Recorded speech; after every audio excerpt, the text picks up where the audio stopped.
Hello everyone. Today we're covering Lunar Awakening, bringing big buffs to players and turning normal shrines into lunar shrines. It goes live.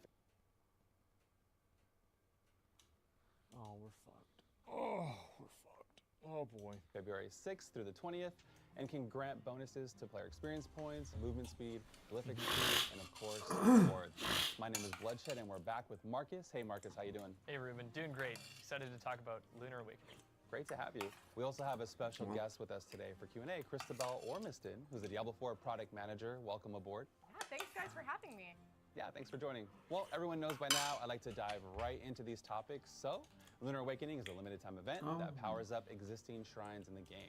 Well, under the effects of a lunar shrine, you'll earn 50% experience points per monster kill, 30% movement speed, and each shrine will have one additional modifier on top of it. For instance, Lethal Shrine still causes critical strikes, but with the Lunar New Year variant, you have a chance to instantly execute enemies and hit them. Lunar variant shrines will have dragon skins, so you can easily identify them. We'll be covering all the lunar editions and more, but first, Marcus, can you tell us how to get started in this event? Yeah, sure thing, Ruben. Once the event is active, fast travel to Kedbardu and head to the northern section of town. Welcome to my channel. There, you'll meet Yinyue, Stream Elements, who runs the Lunar Night Market, Welcome to your my main channel. event hub for Lunar Awakening. You can ask her about some interesting lore, check your ancestral favor reputation, and claim some sick rewards. There are 10 reputation levels to earn, and 6 different lunar-themed rewards to unlock. The weapon skins for the event are the Lunar Scepter Wand, the Dragon's Courage two-handed axe. Can't wait to crack skulls with this one. That looks good. Sure. And the Moonshot Bow. If you're a fan of markings, we have a Dragon's Tapestry marking to unlock, as well as a Moon's Bounty Mount Trophy, and my personal favorite, the Moonborn Welcome to my channel. Mount. If we're driving horses and you don't audibly say, horses, then we're not friends. Lunar shrines are spread throughout Sanctuary, so just play as you normally would. You can find them in the Overworld, vaults, Whisper Bounties, and dungeons. Speaking of dungeons, during the event, Nightmare Sigils have a chance to roll an Ancestor's Favor Dungeon Affix. This guarantees extra shrines can spawn for that dungeon, and you will receive 10% bonus glyph experience once complete. Remember, you can only earn Ancestral Favor reputation while the Lunar Shrine effect is active, so make sure to rack up as many kills as you can before the time runs out. Alright Bloodshed, what other shrine powers do we have for the event? So, like I mentioned earlier, Lunar Awakening shrines are like super buffed out shrines. You get the bonus XP, the movement speed, plus all the normal powers you know and love, and one additional power on top of that. So, the Blast Wave shrine still periodically pulses explosions like normal, but with the Lunar New Year variant, it also spawns cluster bombs all over the place. Very cool stuff. Channeling Shrine now grants attack speed and has a chance to reset your cooldowns. Could be amazing for a lot. Seth here. Seth here. Seth here. Seth here. Seth here. Seth here. Seth here. Seth here. Seth here. Seth here. Seth here.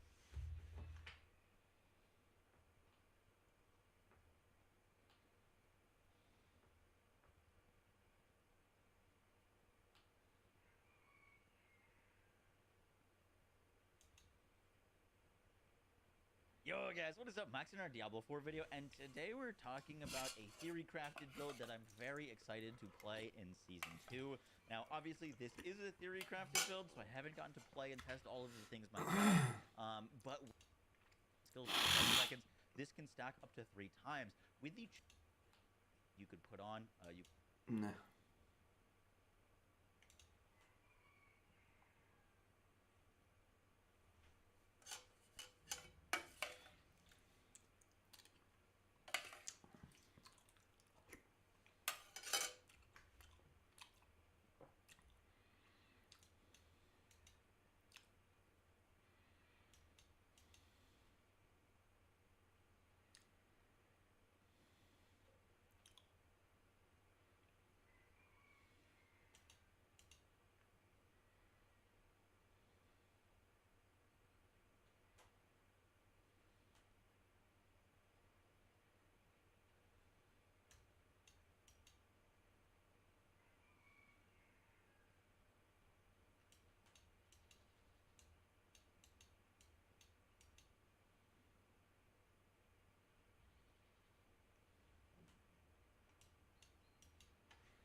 Tarsai. Welcome to my channel.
Conduit gets charged up even more, summons more powerful shocking strikes all over the area, and the Artillery Shrine has a chance to summon a Holy Bomb.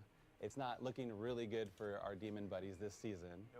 Lethal Shrine gives you a chance on hit to instantly execute enemies, not bosses though. Why not? While empowered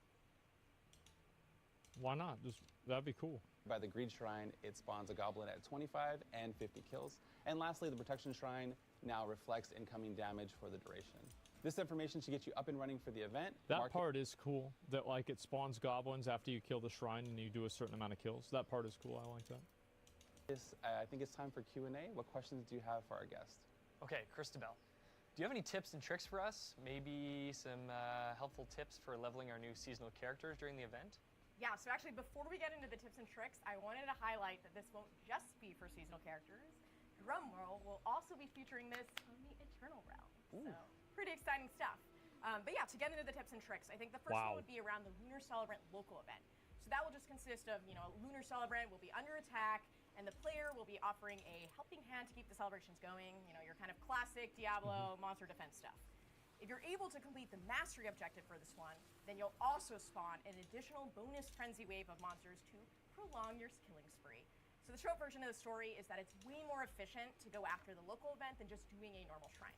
I believe this might have been mentioned, but another PSA that Lunar Affix Nightmare Dungeon Sigils will offer bonus Glyph XP. You love your Glyph XP. And certainly guaranteed Lunar Affix Nightmare Sigils are also in the reward tiers with the reputation. So we're hoping that the grind for the reputation feels self-reinforcing. Whisper bounties. So in keeping with, we want this to be efficient, we want it to feel rewarding, we also want to make sure you can complete your bounties in parallel with the event. So you'll get one Grim Favor for completing a lunar-themed Whisper. TLDR, if there's anything to take away from this, it's that we want you to play the game as you want to play it. We want you to be able to kind of reinforce the loop that you most want to play and be able to kind of dabble with these shrines alongside it. That's awesome. I think most of us want to play the way we want to play and have fun with the game. I'm also curious, are there any interesting, lesser-known nuances with the shrines? Yeah, so you gotta try them all, I suppose. But there may or may not be a special title for those who do.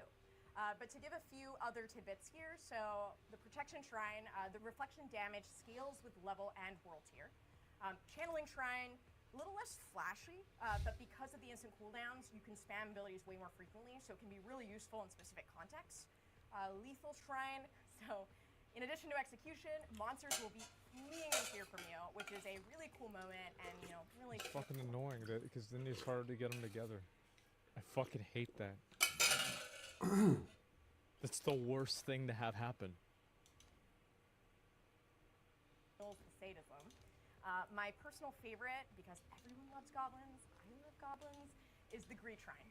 So the tricky part and the big existential debate that I'm sure every player will go through is, do I try and rack up more kills and like spawn another one, or do I try to chase down that little guy before he gets away? So, you know, leave that up to you.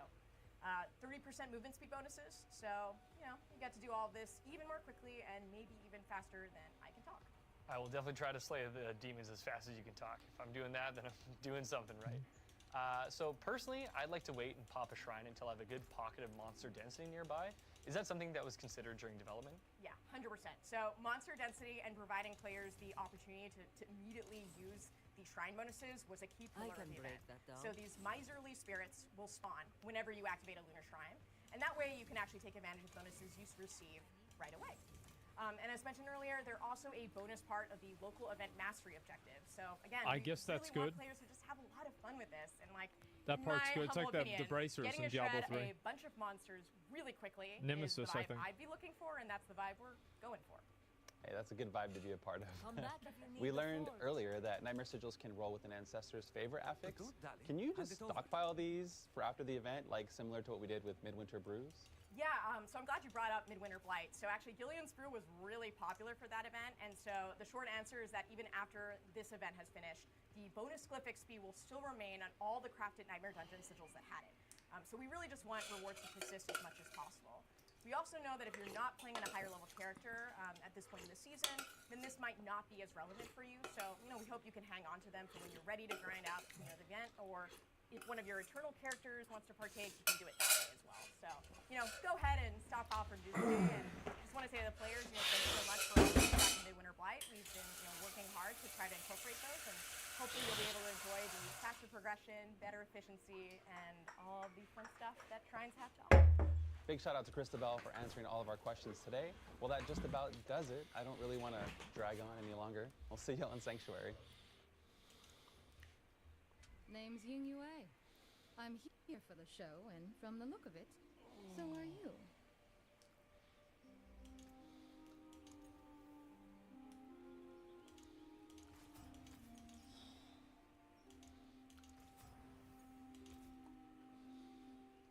I guess it's like, I mean, some of it's okay, I guess, right? I mean, like, it's not like it's bad. I mean, yeah, I mean, totally does not sound like text was read from a screen. Totally natural conversations between normal human beings. I mean, I will grant them this. After watching the first minute of this video, I thought that they only released this video in order to use it as a vehicle to advertise a battle pass or some sort of new microtransaction. So the fact that they didn't do that, I can respect that. I can respect that. I can be like, all right, that it could be worse, right? No microtransaction amount. No, you earn the amount. No, they said that you earn it. I'm pretty sure, right? Yeah, I think they, yeah, see, you earn the amount. It's right there. You can buy it too? Wait, what? You can buy it?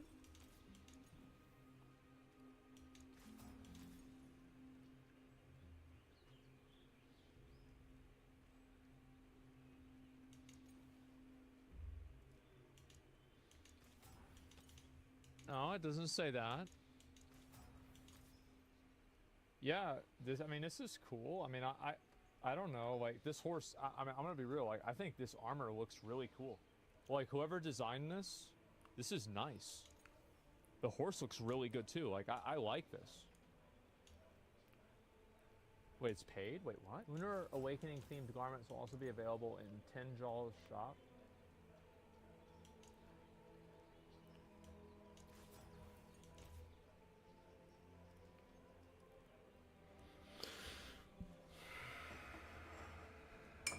Just, it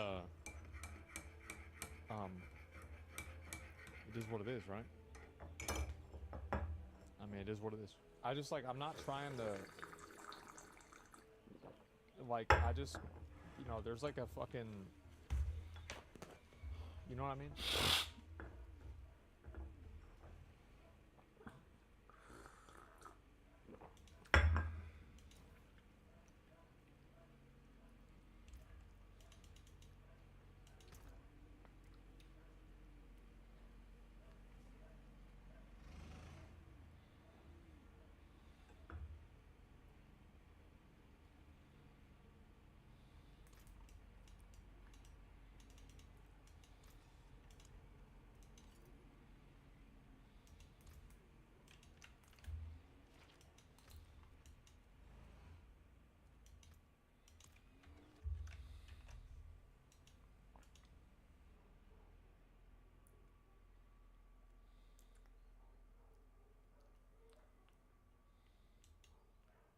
very similar moment to when Bulma slapped Beerus when he first arrived on Earth, and it triggered Vegeta's My Bulma moment.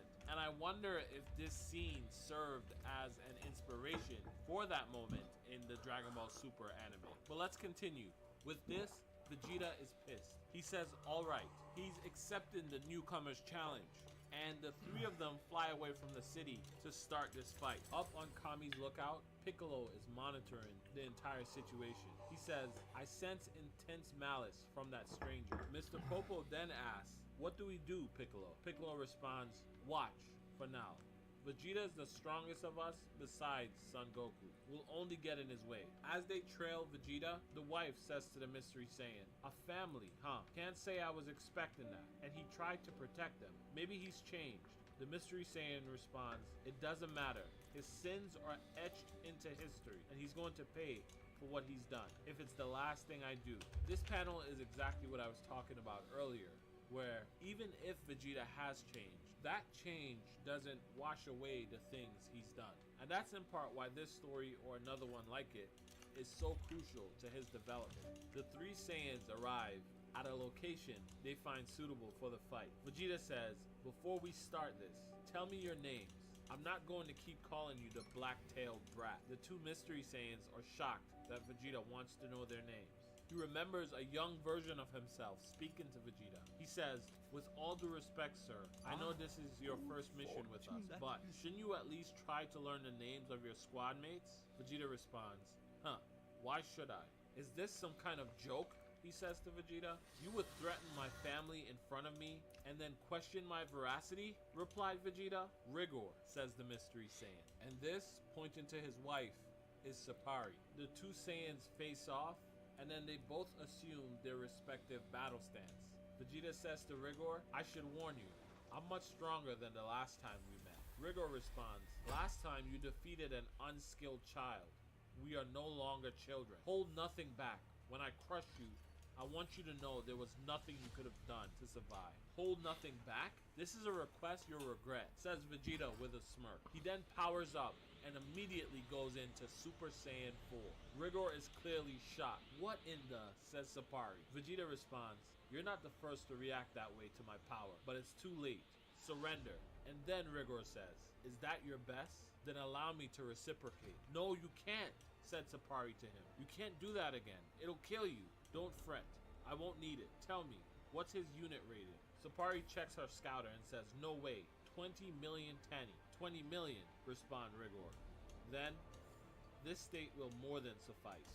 A couple quick things here. The first one is, I'm surprised that Sapari's scouter didn't explode. She must have some sort of new reinforced one. The second thing is, even after seeing Vegeta in Super Saiyan 4, which Vegeta is saying is his maximum power, Rigor doesn't feel like he needs to use his maximum power. Anyway, he begins to power up to a power level that he expects to beat Vegeta's Super Saiyan 4.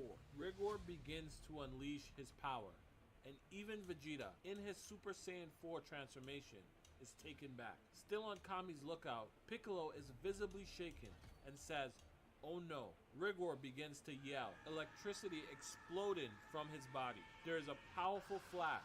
The dust clears, and from behind, we see him standing with a massive key, surrounded by lightning and what looks like fire even. There's a close-up of his eyes, where his pupils are visible. We then get a full frontal shot of his transformation. His hair has grown, and he's even more buff than he was before. It's almost like something that we would expect from Broly. The text at the bottom of the page reads, the true Super Saiyan. And unfortunately, this is where this chapter ends. So a big part of what makes the Rigor story so iconic is the backstory, is the why. Why did he come to Earth, and why does he have this giant grudge towards Vegeta? The next part of the story will answer this very question.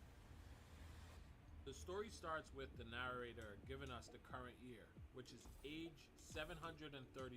We're on planet Vegeta, homeworld to the Saiyan race after the destruction of planet Sadala. The narrator continues by saying, this violent race is famous throughout the galaxy for their ferocity. However, this story doesn't begin with a tale of war, but something unusual for the members of the Saiyan race. Friendship. We then get a dialogue box of someone saying, it's so good to see you again, Pepra. It's been so long since we got to sit and talk. On the next panel, we get to see who this dialogue belongs to. Two female Saiyans are casually sitting on a rock having a conversation. And one of them is none other than Jine, Goku's mother. But this is before the age of Goku. So let's continue with the conversation. The second Saiyan, who we now know as Pepra, responds by saying, "Sorry about that, Jine. Things are hectic, especially with a new baby. How's that husband of yours?" Jine responds, "Bardock? Working as usual. He just left for another mission a couple days ago. Weren't you two in the same squad once? You should come see us next time he's home." With a little smile, Pepper responds, "Deal, but only under the condition that you cook. I'm a fighter. Homely duties have never been my thing." "Oh, really?" said Jine. "Is that why I've only ever seen you eat those pre-packaged meals?" "Shut up. Those meals are delicious," Pepper responds. "Sure," Jine says back to her. The conversation continues with Jine asking Pepra if she's spoken to Echelot lately, someone who we haven't met yet, and Pepra letting her know that they're not on speaking terms. She then quickly pivots the conversation to Jine's new baby boy, who at this point is Goku's brother, Raditz. Jine lets Pepra know that Raditz is still in his nursing capsule, but he shows a bit of potential. He has a power level of 50, which is slightly higher than average for a Saiyan baby. Pepra responds to her saying, "That's not a bad number, for a baby, I mean. Yeah, but from what I heard, the prince's number makes his look like nothing." "Really? I hadn't heard yet," said Pepra. "Are you serious? Everyone knows he broke every previous record." "Really? What was his number?" 538, said Jine to Pepra. Obviously here they're talking about Vegeta. Pepra is shocked. Jine follows up by saying, "Yeah, they said he's got the making of a super elite for sure. Maybe even, oh wait." And then Jine remembers that she hadn't gotten the numbers of Pepra's recently born son. So she asks, "Did you get your son's numbers yet?" "Oh yeah," respond Pepra, looking worried for some reason. Jine says, "Really? Let's have it. Don't leave me in the dark." And then Pepra lets her know that her son's power level at birth was 510. Jine responds, "That's crazy. Saiyan children really break into the 500s. The prince's numbers were highly irregular. For two to be born over 500 in the same day. I mean, this is awesome. I know you never talk about him, but shouldn't we let the father know?" "He already knows, Jine. Believe me, he knows." At the same time, Pepra gets a message through her scouter. "This is Lieutenant Pepra," she said. "Go ahead." "Really? So soon? We weren't supposed to go for another..." "I understand. I'm on my way." "What is it?" said Jine. "New orders directly from the king. We're moving the mission ahead. That damn Frieza wants it done now." "Well, what about your son?" said Jine. "He's still in a nursing capsule. It'll only be a few days." "Jine, I need you to promise me something. If anything were to happen, I want you to look after my boy, Pepra." "I couldn't possibly." "Promise me, Jine. We don't have anyone else. You're the only one I trust to look after him if I'm gone." "All right, Pepra. I promise. Thank you. I'll be back in a few days. I'll get clearance to check in on my son." "Oh, okay. Did you give him a name yet?" "Of course. I named him after my father." "Really? That's so sweet. What's his name then?" And you've all probably already guessed it. Pepra's son, with the power level to match Vegeta's. His name is Rigor. Back to present day. Vegeta is standing in awe at Rigor's new power. "What is that?" he thought. "It looks like a Super Saiyan, but it feels so much stronger. And those red eyes, that red aura." Immediately, Rigor attacks. Fast, thought Vegeta, who barely manages to dodge Rigor's punch. The blow, however, is so powerful that it completely destroys the area Vegeta was standing on. There's an intense back and forth. Rigor is powerful, but this is still Super Saiyan 4 Vegeta.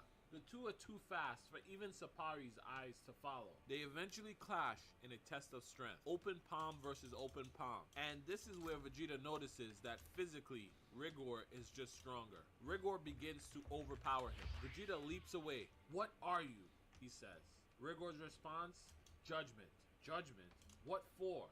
said Vegeta. "Don't play dumb. You know what I'm talking about," Rigor says as he charges Vegeta. Vegeta responds with a ki blast from his left hand, creating multiple explosions around Rigor. Rigor's speed blitzes through the explosion, getting above Vegeta and hits him with a powerful blow from behind, knocking Vegeta towards the ground. He then charges at the prince, who's frustrated and sends a second ki blast directly at Rigor. Another huge explosion, but Rigor simply flies through it, completely unscathed. He throws a punch that Vegeta manages to dodge, and then Vegeta counterattacks, for the first time catching Rigor off guard. A powerful blow that Vegeta quickly follows up with a second powerful punch. It finally seems like Vegeta is gaining the upper hand, but on his third punch, Rigor simply catches it. With what feels like almost a bit of condescension, Rigor delivers his own blow to Vegeta, while still hanging on to his fist. He then backhands Vegeta, sending him flying, hitting the ground a few yards away. Looking down on Vegeta, he says, "You hit harder when we were kids. This is a game to you?" Vegeta responds, "By no means.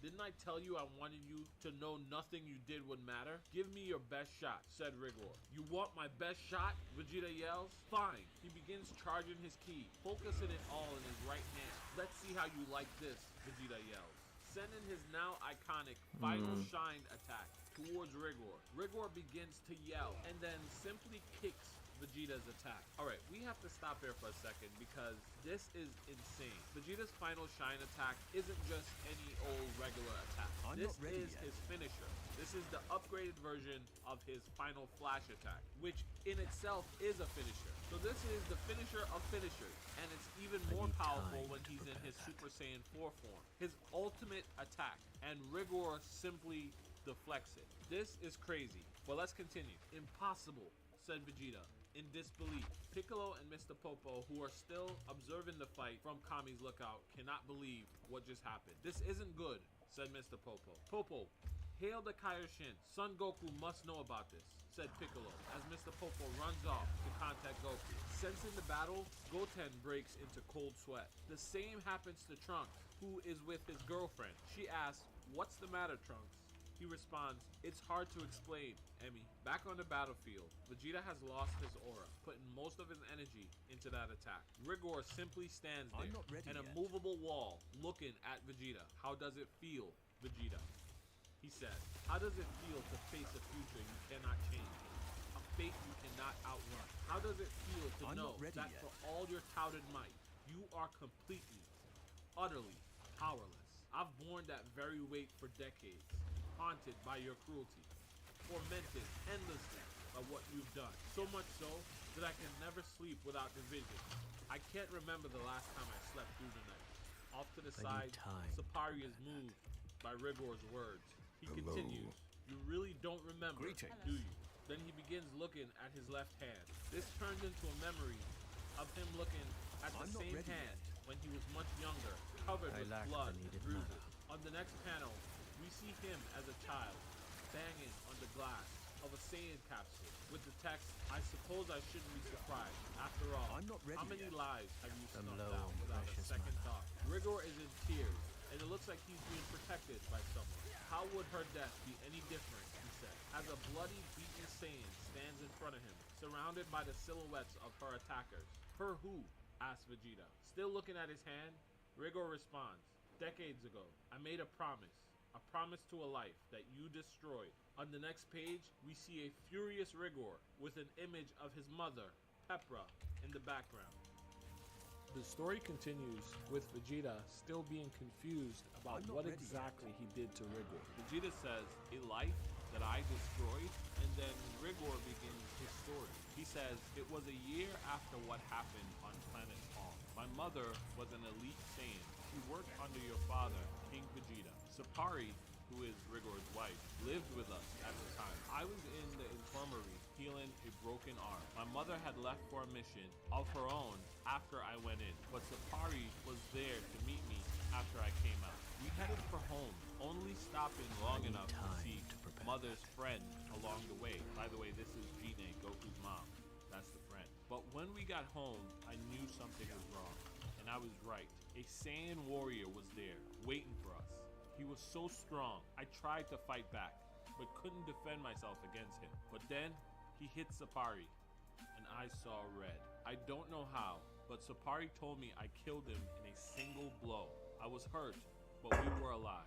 That's when my mother stumbled in, beaten and bloody. Her own squad turned on her. They said she was a traitor, but I know my mother. She never would have betrayed the king. To get close-up of Vegeta's face, it seems like he's starting to remember what Rigor is talking about. Rigor continues. He said more were coming, and we had to escape. She kept 2 emergency pods at the back of our home. She hurried us into them and set the coordinates. But before we knew it, more soldiers came. There was no time left. She must have known she wouldn't make it, and neither would we if she didn't stay to hold them off. I tried to get out. I couldn't just watch her die, but she clicked on the pod's remote to launch as soon as the engines were ready. As she did, she was shot in the back, murdered in cold blood. And the bastard who did it, I mean, you guys could all already imagine who it was, right? You see a smoking finger of the person who fired the key blast, and on the next page, it's revealed that it's young Vegeta. You, Rigor says. Just look at that smirk on Vegeta's face. On the next page, we're back to the fight. It looks like something finally snapped for Vegeta. He finally remembers what Rigor is talking about. Rigor continues by saying, so much has occurred since then, but I could never forget what happened that night. I could never. And we see this aura seeping into his eyes and eventually bubbling around his body. This is really dope for a lot of reasons. First of all, it looks a bit like the aura Naruto used to get from the QB. The flashback also just did a pretty good job at setting up some sort of secret power for Rigor. Remember when his eyes started to go red, he instantly one-shotted the warrior who hit Sapari. So this red power, whatever it is, clearly takes Rigor's strength to another level. And so far in the fight, Rigor is just as strong, if not stronger, than Vegeta. So this red power, this other level, clearly, Vegeta currently does not have an answer to this if it shows up. The backstory is also crazy because it sets up Rigor's motivation perfectly. And ultimately, it's probably the reason why this story is one of my favorites. Because it raises these questions of morality. First of all, who is the bad guy here? We all love Vegeta because that's who we know. But should Rigor just forgive him for killing his mother? Should Rigor just say, okay, you're a changed man, forget it, we're cool now? I mean, I feel like if I was Rigor, I would be doing the same thing. It reminds me of the scene from what I think was Civil War, the Marvel movie, where Captain America tells Iron Man, fighting us now isn't going to change anything. And Iron Man says, I don't care, you killed my mom. That line just moved me. I don't care about what you have to say, bro. You killed my mom. I don't care about any of this. So I really like Rigor's motivation. Even the way his powers manifest themselves through his eyes. The same way our sadness manifests itself through tears. I feel like I could talk about this forever. But let's keep going with the story. All around the planet, the remaining Z Warriors sense the immense leap in Rigor's power. Trunks, who is with his girlfriend in his flying car, tells her, take the controls, I have to go. He exits the car and begins flying to Vegeta's location. Goten, who is also with a girl named Palace, says, Palace, I gotta go. He tries to play it off and says, I'll be right back, I'm just headed to the bathroom. Then he also flies to Vegeta's location, saying to himself, I'm sorry, Palace, I'll make it up to you, but I can't ignore this. Vegeta's in trouble. We get another close-up of this power seeping out of Rigor's body. Then a shot of an astonished Super Saiyan 4 Vegeta. He says, what kind of power is that? But Sapari looks worried. She says, oh no, not again, and rushes towards Rigor. Vegeta says, what's she doing? As Sapari stands in front of Rigor, says, beloved, please, you need to calm down. She grabs his face in both of her palms and says, look at me, beloved. Come back to me. Come back from that place. I'm here. Rigor begins to remember himself again, saying, Sapari? He says to her, I'm sorry. I got carried away. It's alright, my love, responds Sapari. You're back. Watching all of this, Vegeta says, what just happened? At the same time, Sapari says to Rigor, you're getting too worked up. You shouldn't drag this on for too long. You're right, Rigor responds. Let's get this over with. Over on Kami's lookout, Mr. Popo is communicating with the Supreme Kai via his crystal ball. We catch the end of the conversation where Mr. Popo says, that's the trouble we find ourselves in. Goku should be made aware. We fear that Vegeta may fall in this battle if left alone. Kind of sad they don't believe in Vegeta, but hey, Supreme Kai responds, that's indeed a dire predicament, Mr. Popo. I I will inform Goku. At the same time, there's an explosion behind him. He turns around upset just as soon as he stops wrecking our planet. Popo turns around to Piccolo saying, Piccolo, we managed to reach the Kais, but Piccolo? Piccolo is gone. Just his weighted armor remains. After sensing Rigor's power, he's also heading to the battle. Even Pan I'm not at ready school can sense Rigor's immense speed. She's with her mom, who asks, Pan, are you okay? Are you cold or something? She says, Out of no, mana. and to herself, she thinks, that big power shot up even higher than before.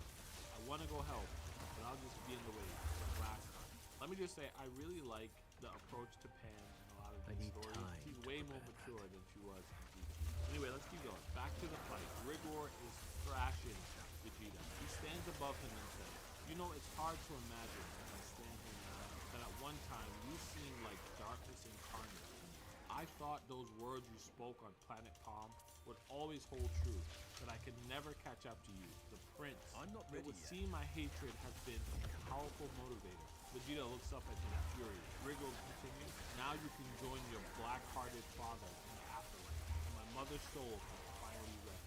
Rigor is seconds away from delivering his final attack when he senses an incoming ki blast. He's hit from behind, indirectly sheltering Vegeta from the attack. Vegeta leaps out of the way, and Rigor menacingly looks back at him.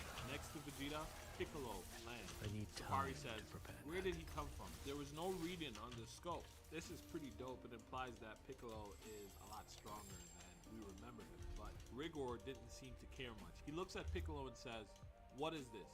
Do you fight for Vegeta? Piccolo responds, for him, no. With him, begrudgingly. You're his ally then, Rigor asks. But before Piccolo could respond, Sapari picks up the power level of more approaching fighters. On the next page, Trunks and Goten have arrived. The Z Warriors are standing allied with Vegeta. More of them? Said Rigor. I'm not Trunks ready yet. says to Vegeta, Dad, are you okay? Dad, another child? Rigor says. Vegeta responds, you're all foolish for coming here. Trunks then says to him, you say that like it's something new. Goten then asks, who is this guy? His ki is insane. Vegeta, with a somber look, says, it doesn't matter. Rigor overtakes the conversation by saying, I warn you all now, this matter is between Vegeta and I alone. Should I'm you not ready continue yet. to interfere, I will hold no guilt in going through you to get to him. I'm loving this so much right now. Like, whose side are you guys on? Who needs to win I'm this? not ready yet. Let's continue though. Trunks says, so what's the plan? To Vegeta. Vegeta responds, don't have one. He's much stronger lack than I the thought he needed was, mana. and might even be stronger still. Piccolo says, stronger still? Are you for certain? Vegeta gives him a stern look and says, in his rage, his power began to climb at an almost exponential rate. I believe that what we feel from him now is only marginally what he's fully capable of. This is one thing I love about Vegeta. He completely gets it. Vegeta is a genius fighter. And although he is willing to fight people who are stronger than him, it's never in this wishful, uncalculated way. Anyway, let's keep going. Rigor is unimpressed. Goten says, well, that's just spectacular. So what then? Vegeta looks annoyed and says, without that clown Kakarot, implying that maybe if Goku was there, they would have a chance. We all know how much Vegeta hates having to rely on Goku. The fact that he's even considering it is a testament to just how much of a threat Rigor is. Vegeta says, Piccolo, can you three gain his attention for at least Sophia, a full minute? Piccolo welcome to my channel. inquisitively looks at Vegeta, and then eventually with a smirk says, pawns, are we? I don't think making him angrier is a good idea, but with the three of us, a full minute might be doable. Then, Vegeta says, I may have a way. You may have a way? Piccolo says, yes, it's a long shot, but it's the best I can come up with, Vegeta responds. And you require but a single minute. Piccolo follows up. At least, says Vegeta, and get him into the air. I can't release this in any direction but up. Otherwise, it might break the earth. It seems they're making a plan, Sapari says to Rigor. Rigor responds to her, you shouldn't be so close. I don't want you to get hurt. Likewise, said Sapari, just be careful. Keep your guard up, and keep your temper under control. Please. Very well, Piccolo said to Vegeta. 1 minute at least. And then Vegeta grabs his arm. Piccolo, we only get one shot at this. There is no do-over if I miss. Piccolo looks at him and says, In that case, you'd best see to it that your aim is true. Such a dope moment. Very rarely do we see Vegeta respect the Z Warriors, especially someone like Piccolo. And here he's doing it, which again implies that Piccolo isn't just some fodder to him, like he is in Dragon Ball Super. Anyway, Piccolo begins his approach to Rigor. Rigor says to Sapari, "Get back, Sapari." Piccolo then says to Trunks and Goten, "Goten, Trunks, we're going to need the heavy hitter for this one." We all know what that means, right? Trunks and Goten look at each other with a smirk as Piccolo charges Rigor by himself. Attacking alone? Is he insane? Rigor is the one saying this, while Piccolo is saying to himself, "This is gonna hurt." He punches Rigor, and unflinchingly, Rigor stares at him directly in his eyes. Piccolo follows up with a flurry of attacks, and although Rigor can visually keep up with all of them, he doesn't even bother to dodge. Rigor then clenches his fist and delivers an earth-shattering blow to the side of Piccolo's face. It sends Piccolo's upper body smashing into the ground. Rigor then says, "One obstacle removed." Now before he could finish that statement, he's attacked. A smirking face says, "Sorry to keep you waiting, but the Grim Reaper Gotenks has made his return." Super dope. This is a full panel of grown Gotenks. I can't wait till we get to see him in Dragon Ball Super. After Trunks and Goten age a bit, Goten is in his Super Saiyan 3 form right away. Sapari says, "Who is that? Where'd the other two go?" Piccolo says to Goten, "You could have gotten here a little sooner." Goten responds, "Hey, sorry, old man, but this was much more dramatic." Piccolo says back to him, "I thought getting older would have fixed that attitude." Off to the side, Vegeta is watching. He smirks and says, "Good job, boys." Then he extends his arms and begins to channel a massive amount of ki. Vegeta is preparing an attack the likes of which we've never seen before. Off to the side, Sapari says, "What is he doing?" At the same time, Piccolo and Goten are giving it their all to try and subdue Rigor. Piccolo has him in a headlock, while Goten delivers his attack from the front. Rigor then knocks Goten away with a powerful punch, then reaches behind his head and grabs Piccolo by the back, swinging him upside down to his front, and then kicks Piccolo in the same direction as Goten. This attack seems to do some serious damage to Piccolo. Goten, however, still has some fight in him. He says, "Sit this out, Piccolo. I got this," and charges back at Rigor. Rigor begins his flurry of attacks against Goten, who is actually managing to dodge them. He says, "Come on, how did Vegeta get knocked around by a slowpoke like you?" This infuriates Rigor, who continues his barrage of attacks. In the middle of the fight, however, a special beam cannon is fired at him from Piccolo. Rigor deflects this attack, sending it flying far into the distance. This surprises even Piccolo. The special beam cannon is his strongest attack. Goten yells to him, "Piccolo, don't worry about me. Just protect Vegeta." Off to the side, Vegeta is still powering up. On her scouter, Sapari cannot believe what's happening to Vegeta's power level. She says, "No way, his rating doubled. No, tripled." Goten manages to send Rigor flying into the sky, and then uses his famous special ability, Galactic Donut, which is just a series of rings, circles created out of his ki to restrict Rigor's movements. Goten says, "I've got to be honest. I wasn't sure if that would work or not. I'll give it to you. You were tough, but even you weren't a match for the tactical genius of the mighty Goten." Furious, Rigor begins to power up. Piccolo yells, "Get away from him!" Rigor breaks the Galactic Donut, and before Gotenks can get out of the way, he grabs him by the mouth, telling him, "Be quiet," and then hits him with a punch so powerful it creates a shockwave between the two. The punch sends Gotenks flying towards the ground, and the impact was strong enough to instantly defuse Trunks and Goten. Rigor yells, "Enough! I will not be distracted any..." And again, before he could finish his sentence, he is surrounded by hundreds of floating orbs of ki. With a smirk, Piccolo says, "Didn't see that coming, did you?" And then collapses all the ki balls onto Rigor's body. It creates a massive explosion. Over his shoulder, Piccolo yells, "Vegeta, are you done yet? I've used up all my ki, and all we've done is..." But then Piccolo finally senses what's going on with Vegeta. As the dust clears on Rigor, he notices Vegeta too. At this point, Vegeta's power is unbelievable. Sapari says, "This rating, it can't be. With an evil look on his face, Vegeta says to Rigor, okay, let's see you kick this one. Beloved, watch out, yells Sapari, as Vegeta sends his massive attack upward towards Rigor. Merge, final, atomic shine, he calls it. This attack is crazy. I can't imagine seeing something like this animated. Just a massive, electrifying Ki-Blast with Vegeta at its base. The attack blows Sapari and Piccolo away, and there is no time for Rigor to dodge. The attack connects, shaking the entire planet. The blast is so powerful, it creates a crater where Vegeta stood. As the dust clears, Piccolo, barely managing to sit up, says, unbelievable. Sapari says, no, Rigor. The dust clears further to show Vegeta completely drained of all his ki. His eyes are blank, and he collapses.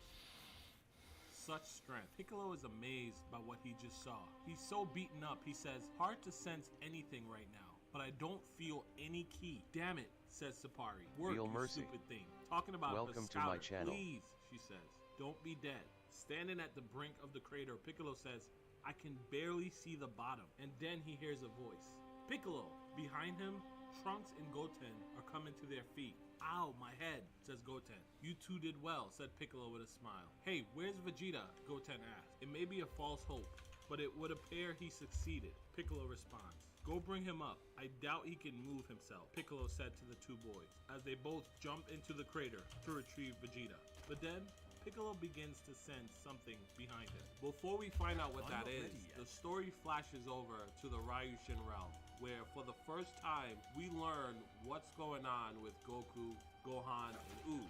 The three of them are training in the realm of the Kai, completely unaware of what's happening on Earth. Just as a quick side note, this isn't a small deal, especially for Gohan. Remember that training under the supervision of the Kais with the Z-Sword in the Ryushin realm and getting his powers partially unlocked was how we saw that massive leap in power for Gohan, how he unlocked Mystic Form in Dragon Ball Z. And this was a pretty quick process, I think 24 hours or something. So depending on how long Gohan, Goku, and Oob have been training here, it could mean major things for their current power level. Dad, did you feel that?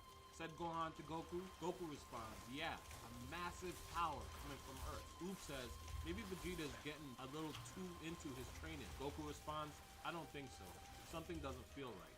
I feel. Right then, the old Kai jumps in, angry, yelling at Goku, saying, it's about time you stop your training. I can't even try to get close to you when you're all fired up. Goku says to him, old timer, do you know anything about what's going on? The Supreme Kai gives him a stern look. We flash back over to Earth, where Goten and Trunks fly Vegeta up from the crater he created. Piccolo says to Vegeta, are you alright, Vegeta? Vegeta responds, I think so. Sapari, furious, yells, you bastard. You killed him. Responding to her, Piccolo says he didn't have and then Sapari cuts him off. No, this is none of your business. I can't believe how stupid I was. I was starting to think that you had changed, but I was wrong. You're the same monster you've always been. I should kill you myself for what you've done. Then her scouter begins to go off. What? She says, this reading. At the same time, Piccolo, Vegeta, Trunks, Goten started sensing this massive ki. No, Piccolo said. It can't be. There. They all look to the sky as a shadowy figure crash lands in front of them. No way, says Vegeta, as the dust begins to clear. Rigor returns. Rigor, yelled Sapari. And then we get a full body shot of Rigor. He's a little beaten up, but it seems like he's doing much better than Vegeta is. This is a beautiful shot. Sapari rushes to Rigor. My love, she says. I thought I had lost you.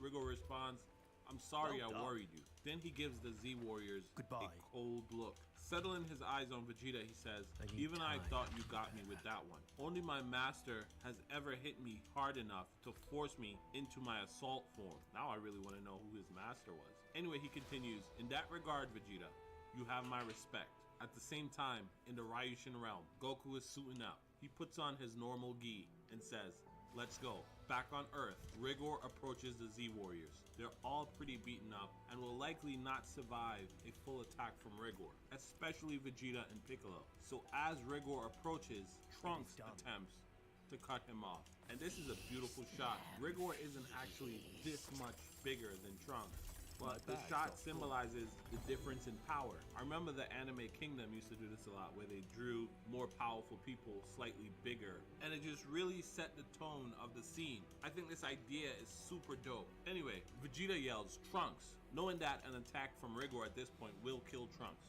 Staring down at him, Rigor says to Trunks, "Move, boy." Trunks responds, "Not on your life." And Vegeta yells, "Don't, he's too much for you." Coldly, Rigor looks Trunks directly in the eyes and says, "Move or be moved." Crazy. Trunks begins to power up, yelling, "No." Unimpressed, Rigor stares him directly in the face. He then says, "Your staunch defiance in defense of him is admirable.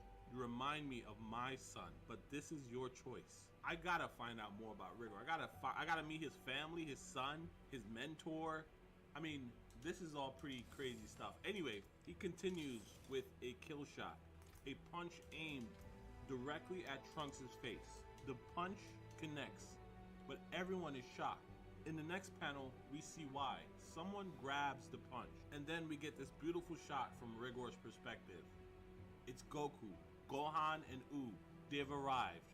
Goku says to Rigor, in his normal nonchalance, "Yo, super dope, super dope." There are only a few things in this world as satisfying as a Goku entrance. It reminds me of when he showed up on planet Namek to take out the Ginyu Force, but let's just say Rigor isn't the Ginyu Force. Anyway, back to the story. "Dad," yelled Goten. "Hey, sorry we're late. More interlopers," said Rigor. "Just how many of you are there?" Looking at him with a smile, Goku says, "So you're the guy making all this fuss?" "Oh yeah, I can tell you're strong." Rigor responds, "This whole damn world is willing to give up itself for you, Vegeta." Goku continues, "I'm sorry guys, we only had one Senchu beam." Vegeta says, "Just give it to me, you dolt." Piccolo chimes in, "Indeed, there's not much sense in restoring the rest of us. You two are the only ones who stand a chance. Senchu beams always coming in clutch." Sapari and Rigor notice that Vegeta's energy went back to normal. While Gohan asks Goku, "What do you want us to do, Dad?" Goku responds, "Y'all should go. If he's this tough, then Vegeta and we gotta go all out." Vegeta tells Goku, "Frankly, even together, I don't much like our odds. He took everything I had and stood up to it." Gohan says, "But," and then Piccolo cuts him off. "No, they're right," he says. "At this point, we're little more than collateral damage. If we stay, it's best we remove ourselves from the equation." Gohan doesn't like this much, but says, "Fine, we'll let you go, but if you get in trouble, we'll come running. Got it?" And Goku gives him the thumbs up. "They should be far enough away by now," Goku says to Vegeta. Rigor says, "Why? Why do you all continue to throw yourself into the fire for him? After all the suffering he's caused?" Goku responds, "That stuff happened ages ago. Vegeta's changed a lot, you know. I mean, he's still a jerk sometimes, but whatever." I want to talk about this for a quick second because I'm curious as to whether any of you guys have ever been in a situation like this before. I'm sure some of you have heard the phrase that forgiveness isn't for the person that you're forgiving, it's more for yourself. And if you refuse to forgive someone, they get to live in your mind rent-free. And in theory, that's I think easy to understand, but in practice, I feel like some things are just past that point. Like Vegeta killed Rigor's mom. How do you forgive that? Even if Vegeta has changed, how do you deal with that? So I'm just curious as to whether any of you guys have been in a situation where you had to forgive someone, and were you able to do it? If so, please share it in the comments below. I would love to read it. #forgiveness and then share your comments. I'll respond to all of them that I can. Anyway, back to the story. Rigor says to Goku, "So you won't step aside then?" And then Goku says, "No way. Now's my chance to fight another full-blooded Saiyan. I want to see what kind of techniques you got. This will be fun." "Fun," Rigor says. "This is a game to you." Furious, Rigor responds, "It doesn't matter. If you wish to stand with him, then you can fall with him as well." Sapari takes cover, but she notices something about Goku. She says, "That one." At the same time, Goku says to Vegeta, "How do you want to go about this?" Vegeta says, "If we want to live, then we'll best go all out at the start." Goku says, "Not really my style, but okay." And the two instantly transform to Super Saiyan 4 respectively. Beautiful shot. I can only imagine this being animated. It'll just be so dope. To himself, Rigor says, They both have forms like my assault form, and Vegeta's last attack weakened me.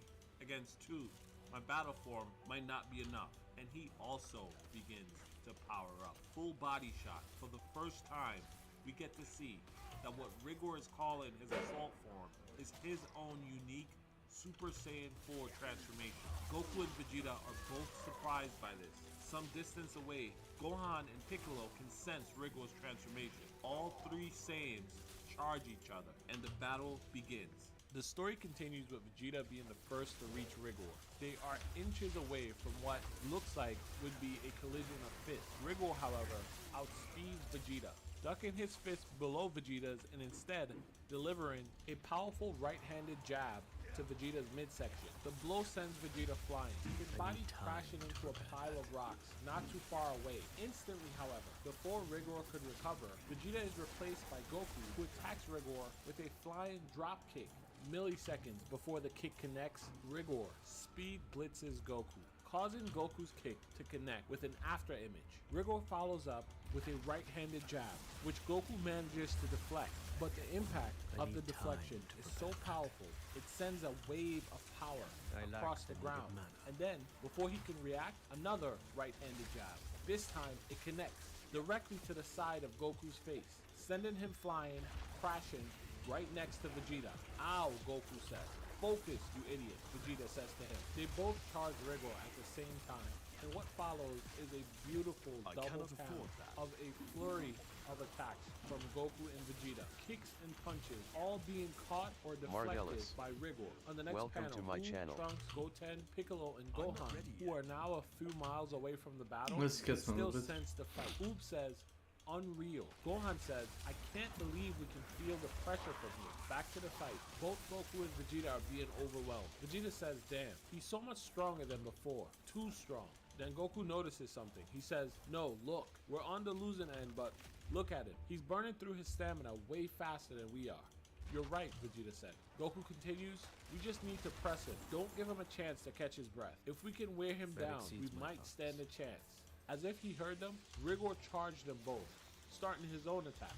And on the next page, Goku and Vegeta are pressed with Rigor's flurry of attack. The flurry ends with a sidekick to Goku and another body punch to Vegeta, sending him flying again. We can visibly see the toll the fight is taking on Rigor's stamina, but he ignores it and charges at Vegeta. Goku teleports in front of Vegeta, yelling, cover your eyes, and then use Solar Flare. The technique temporarily blinds Rigor, who grabs his face while Goku and Vegeta rally together, preparing an attack. Let's go, Goku yells, as they charge Rigor together. This time, their flurry of attacks are much more effective against a blinded Rigor. After gaining a bit of ground, Goku yells, now is our chance. Vegeta responds, right. The two teleport inches away from Rigor. Goku starts preparing a Kamehameha while Vegeta prepares a Gallic gun. The two release a double attack from point blank, engulfing Rigor's body. Rigor is blasted away, yelling, damn you, as the attacks send him flying. The ki blasts themselves are like continuous explosions, forcing Sapari off to the side to try and protect herself by crossing her arms. Even Goku and Vegeta look fatigued, releasing that much energy. As the smoke begins to clear, Gohan asks Piccolo, did you feel that? Dad and Vegeta are unreal. Piccolo responds, hard as it is to fathom, those two are far beyond even what they were when they fought the evil dragon. The dust clears enough for Vegeta to notice the movement of some rocks where Rigor's body landed. Kakarot, he said to Goku. Goku responds, yeah, he's mad. And then Rigor begins to power up, forcing both Goku and Vegeta to shield their eyes from the sudden burst of energy. On the next page, however, we see that burst of energy was the last Rigor had in him. His eyes begin to lower, and he slumps to the ground. Goku says, that's it. It's over. Damn it, Rigor says to himself. Please, just stay down, Vegeta says. Is this how it's going to end? Again? Have all the trials been for nothing? Mother, Rigor says to himself. No, he then says. Sapari off to the side says, that look in your eye. Beloved, what are you? Wait. And then with resolve, Rigor says, there is one last thing. The next chapter starts with a flashback from several years earlier on a planet named Makama. We see a giant explosion of energy and the text, beloved, say something. Are you alright? On the next page, we see Sapari holding a severely weakened Rigor. Sapari, he says, what happened? I can't move. Beloved, you, Sapari responds. When a third voice says, that's it. I'm afraid it would seem that you've reached your limit. Master, Rigor said to the voice. I don't, but then he's cut off. I had hoped through this training that you would learn to let go of this hatred within you. As you are, the mixing of these unfathomable energies with such a tempest produces disastrous result. You can progress no further. Please, he needs this, Sapari says to the mystery master. So long as he harbors this grudge, his strength will be all he has, never peace, until such a time have nothing more to teach you. Let go of the past. And with that, we're brought back to the fight. Rigor, struggling on the brink of collapse, says to himself, let go of the past? The past is why I've gotten this far. How can I let go? I gave up everything just to get here. For this one moment, I won't let him get away. Not this time. I will show him, Rigor says, as he pushes his fist against the ground to stand up. To himself, he says, I don't know how long my body will last.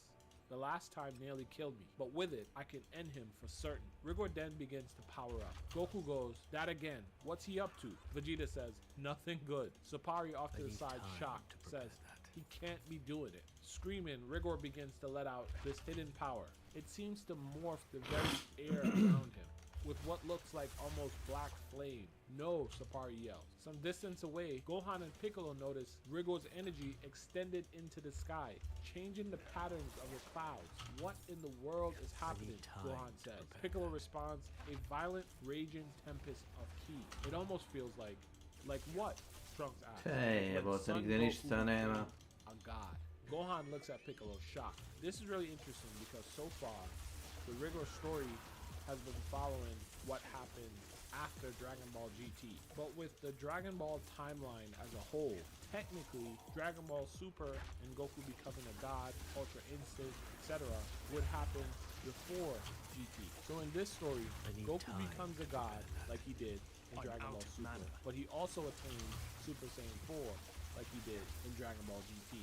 Which is interesting, because we see him using Super Saiyan 4 instead of Ultra Instinct in his fight, which implies that Super Saiyan 4 would be stronger. Or, for some reason, he no longer has access to God powers at the moment. Anyway, it's a pretty cool concept and a pretty big reveal about this world. But let's continue. Gohan instantly charges back towards the fight. Gohan, Piccolo yells. As Oob, Trunks, and Goten follow Gohan, Piccolo says to himself, you damn fools. Back to the fight. Rigor is still powering up, and his body is almost smoldering. Vegeta says, this is that power from before, while Sapari says, beloved, please, you have to stop. But Rigor is letting it all go. On the next page is a beautiful full panel of this power-up, and it looks almost as if he's surrounded by Hakai energy. There's also a distinct change in his eyes, around his pupils. Goku says, wait, I know this power. The color of Rigor's hair begins to change. To himself, Rigor says, don't lose yourself to the power. Remember the training. Reel the power in. Take it and make it your own. And then there's a massive explosion around him. On the next page, the dust begins to clear, and Goku and Vegeta are in shock as we get the first few glimpses of Rigor's new transformation. Goku says, this is, and then finally, on the next panel, we get a full body shot of Rigor, who seems to have undergone his own Super Saiyan 4 God transformation. It looks like a combination of Hakai and Saiyan energy. Pretty dope. On the next panel, Vegeta says, Kakarot, do you feel that? His ki, it just vanished. Goku continues. That energy, the power surrounding it, I felt it once before. It felt just like Lord Beard. But before Goku could finish his word, suddenly Goku is aware of Rigor's blow approaching the side of his head. The next panel shows Goku removed from the spot he was standing, too slow to even react. He's sent flying. Vegeta yells, Kakarot, while in the same instant, he becomes aware of his own threat. This is a tiny bit funny, but a One-Punch Man style death punch is aimed at Vegeta. The blow connects, sending Vegeta across the battlefield, where he crashes into a pile of rocks, coughing up blood. A stone-cold look is on Rigor's face, when suddenly he's approached by Sapari. Standing in front of him, she raises her hand and says, beloved, that's enough. You're beaten. Now please, you have to get out of that form. By the way, from these panels, it looks like Rigor's Super Saiyan 4 fur is black. which is pretty I'm not cool. ready yet. Anyway, Rigor puts his hand on the side of Sapari's face. She's happy. She says, "That's it, beloved. It's over now. We can finally put all of this behind." Then Rigor cuts her off and I'm says, not ready yet. "Leave. While I can still control myself, leave." Then he walks away from her. On the next page, we get a scene on another planet at the same moment, far across space. Someone says, "What is that? Could it be?" It looks like a warrior who has just defeated his enemies. He says to himself, "I felt a sudden burst, an explosion of godly energy very far away. Intriguing, most unexpected. I had been searching for so long. I was beginning to think an opportunity like this would not come." I don't know who this person is. He looks almost a little bit like Jiren. I don't know what's going on. Anyway, he goes, "At least now I know which direction to head." Back to the fight on Earth. Vegeta and Goku are trying to regroup while Rigor march towards them. Goku says, "Ouch, only been a few minutes, and I feel like he's been pounding on us for hours." Vegeta responds, "Doesn't make any sense." Goku says, "What doesn't make sense?" Vegeta says, "It's like he's dragging this thing out. I mean, look at him. He could have killed us both in an instant." "Yeah," said Goku. "So why hasn't he?" Vegeta said. You know, I was kind of thinking the same thing. That death punch from earlier. Feel mercy. Why didn't that? Welcome to my channel. Let's see. On the next page, we get a glimpse into Rigor's thoughts. What am I doing? I need to finish this. I need to. And then it's almost as if a second personality takes over and says, "Make him pay." Goku says to Vegeta, "Well, I'm out of ideas. How about you?" Vegeta responds, "One of us becoming a god is a no-go in that case. I can't wait till this gets explained more. Why can't they use God Ki currently?" Anyway, let's keep going. Rigor charges between the two. And then Vegeta says to Goku, "Kakarot, our only chance is to fuse." Goku says, "All right, let's do it." This is a little strange. I mean, I don't think Vegeta has ever suggested a fusion. I think it would have been better if Goku was the one who suggested a fusion. Like, no matter how dire the situation, Vegeta always needs to be convinced to fuse. But it is what it is. Let's keep going. Rigor grabs both of their ankles and then says, "What do you mean fuse? Do you mean that technique those kids use?" And he slams them together, then toss their limp bodies in opposite direction. He says, "Not gonna happen." He then zeroes in on Vegeta, who can barely stand at this point, and charges at him with this unbridled rage, yelling, "Die, Vegeta." However, in the nick of time, he's blindsided by Gohan, who may have actually saved Vegeta's life. Vegeta says, "Gohan, what are you doing here?" Gohan responds, "We can talk about it later. Whatever you and Dad are going to do, hurry up and do it." Vegeta smiles as Rigor quickly begin to recover from Gohan's surprise attack. Rigor says, "They interfered again. Every time they interfere. Over and over and over." And you can see the more Rigor used this god power, Hakai energy, the more corrupted he appears to be getting. His eyes are getting darker and darker. His pupils is almost like he's losing himself. Anyway, let's continue. Piccolo arrives at Goku's side, telling him, "We can only buy you a few seconds. Get it right the first time." Goku responds with a small smile, saying, "Sure thing." Rigor, enraged, begins to charge the Z Warriors. Goku says to Vegeta, "You ready, Vegeta?" Vegeta responds, "As I'll ever be." "No," Rigor yelled. Mid-charge, Piccolo responds by yelling to everyone else, letting them know he's coming. Then in a double panel spread, Rigor plows through Trunks, Piccolo, and Oob. I'm not too sure what's going on with Oob's neck in this image, but other than that, the way this spread is drawn is pretty crazy. As he's charging, Goku and Vegeta have already started the fusion dance. Rigor looks like he's on the brink of his sanity, says no. And then Goten and Gohan are in front of him. Gohan says to Goten, "Get ready." They're the last two Z Warriors standing, trying to buy Goku and Vegeta a couple more seconds, but Rigor isn't having it. He sends a single punch that looks like it has the intent of killing them both in one blow. At that moment, however, Goku and Vegeta complete the fusion dance, and there is a bright light behind the three Saiyans. On the next page, we get the first look of Super Saiyan 4 Gogeta, but Rigor isn't impressed. He says, "You," referring to Gohan and Goten, "won't interfere again," attempting to finish the killing blow he started earlier. But before his punch could connect, Gohan and Goten disappear. Rigor looks at the spot where they were standing and says, "Where did they go?" Even Gohan and Goten are shocked. "What just happened?" Gohan said. Off to the side, looking at the newcomer, Sapari says, "Who is that?" And then, for the first time, Rigor and Gogeta lock eyes. On the next page, we get a beautiful shot of Super Saiyan 4 Gogeta. And I feel like this is where the real fight begins. One of the things I like about this is that they're both on a time limit. We know fusions always have a time limit, but Rigor is clearly also on his own time limit. It seems like he's losing himself to madness, and in that flashback, it appears that after that happens, he just passes out. He explodes, it looks like. So I really like how it's not a lopsided fight. They're both under pressure to win quickly. Anyway, let's continue. The fight begins with a stare down between Gogeta and Rigor. Rigor is literally growling. He's so frustrated with the fight so far, while Gogeta just has a look of resolve. This scene is a little bit funny. Gohan, still on the ground behind him, says, "Dad, Vegito?" And Gogeta corrects him by saying, "No, Gogeta." Gohan then says, "Right. What should we do?" Gogeta responds, "Take the others and get far away. I can't fight him as long as I have to worry about you." Goten says, "But what if you..." And Gogeta cuts him off. "No but. And don't come back until it's over, no matter what. It's just me he wants." Gohan and Goten reluctantly agree, and they fly off to collect the others. Piccolo tells Gohan, "Thank you," and Oob groaning. But nevertheless, the 5Z warriors fly away from the fight. Oob asks Gohan as they're flying away, "Gohan, are we sure?" Gohan responds, "They are," talking about Vegeta. On the next page, we get a nice side-by-side panel. Vegeta says to Rigor, "They're gone now. It's just the two of us. You wanted to settle the score?" Rigor, still furious, doesn't respond. He just growls. But there's a look of frustration on his face. Vegeta continues, "What's wrong?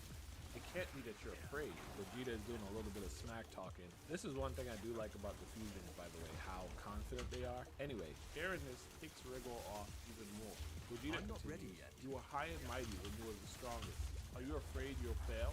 And then, for the first time, Rigor speaks to Gogeta. He says, "I only wanted Vegeta." Gogeta responds, "Too late. Besides, he's still in here with the other guy. It's just now the playing field is a bit more even." Rigor says, "As long as he's dead, I suppose it doesn't matter what form he takes." "Right," Gogeta said, as he sighs. And then the fight begins. Rigor is the first to attack, charging with a flying right jab. Gogeta readies himself. There is a huge collision of ki as Rigor's punch lands. "What?" said Rigor, as he notices Gogeta catches it. It's different now. It's different from when he was just smacking them around, obviously.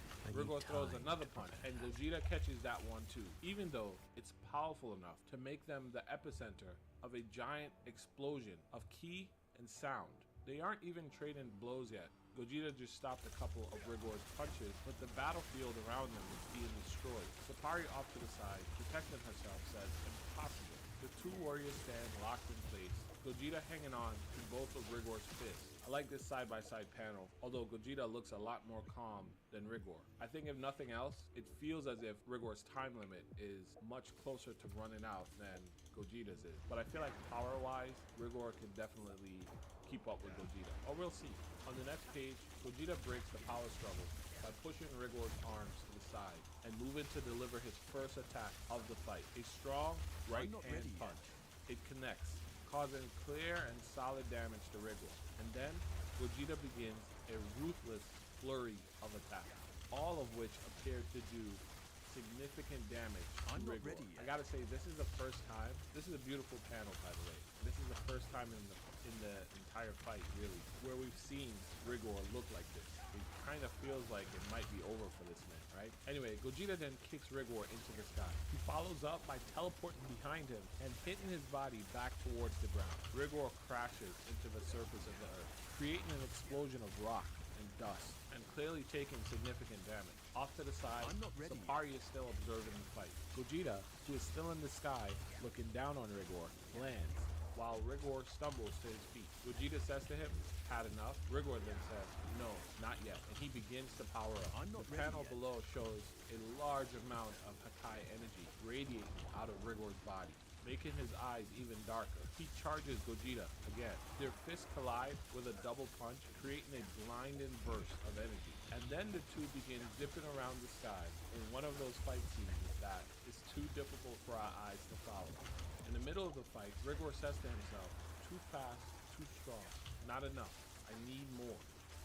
Need more." And with that, you can see in his eyes, he's almost completely lost himself to the madness. The darkness around his pupils have almost completely taken over. The two collide and then land opposite of each other, with Rigor releasing even more Hakai energy. This is a very clean panel. I love the way this is drawn. Gogeta says, "What is this?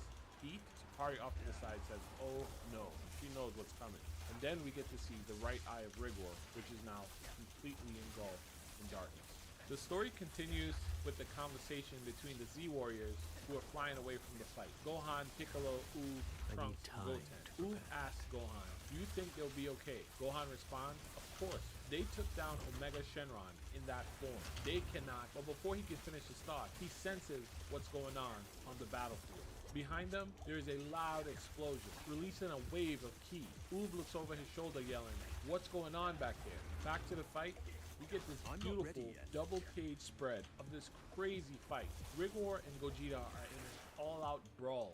Still on the side of the battlefield, Sapari says this is impossible, as Rigor says to himself, "More. I need more." With each thought, we can see the last bit of sanity draining from his left eye as it gets consumed by darkness. I just want to say, shout out to Malik. The way these panels are drawn, the way Rigor is losing himself to madness here, is very creative. Each panel getting smaller and smaller, darker and darker, representing less and less of himself.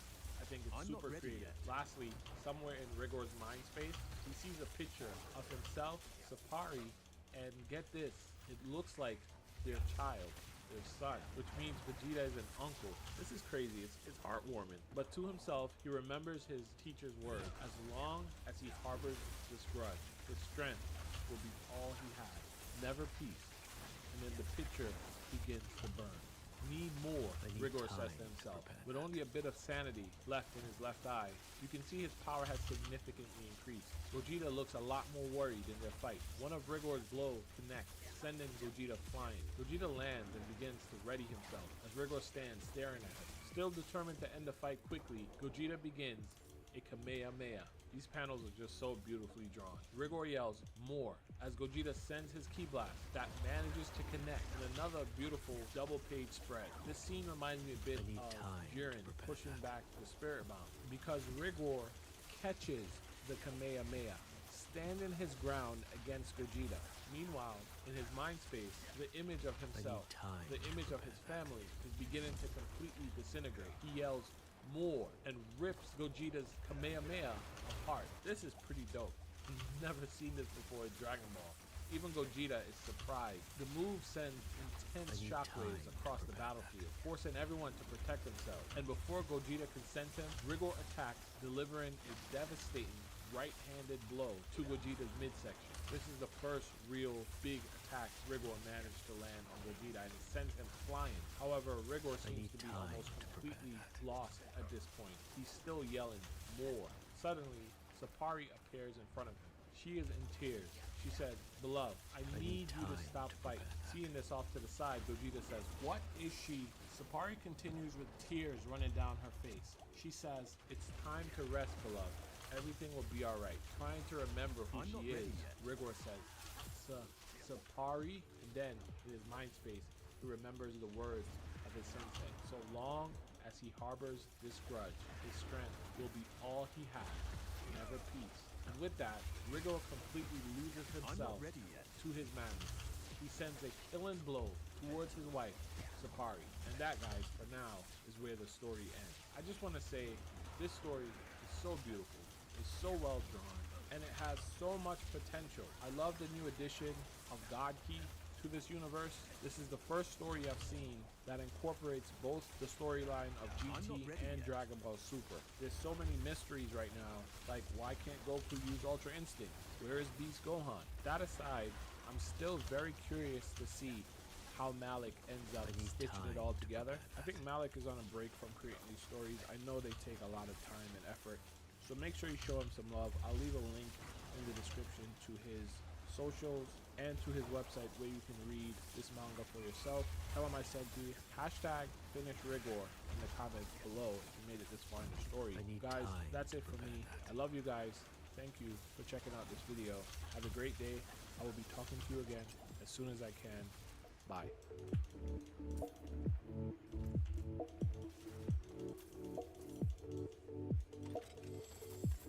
I cannot carry more.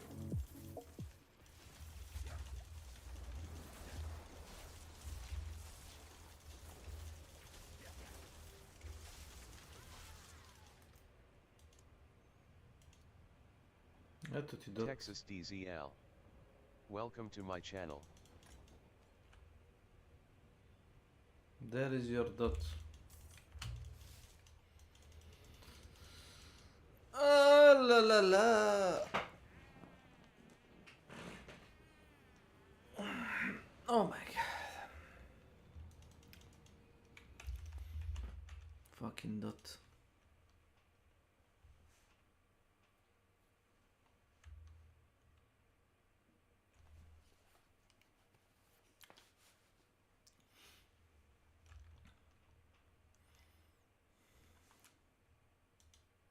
There are some people who would say that I am a fan of Warhammer 40k.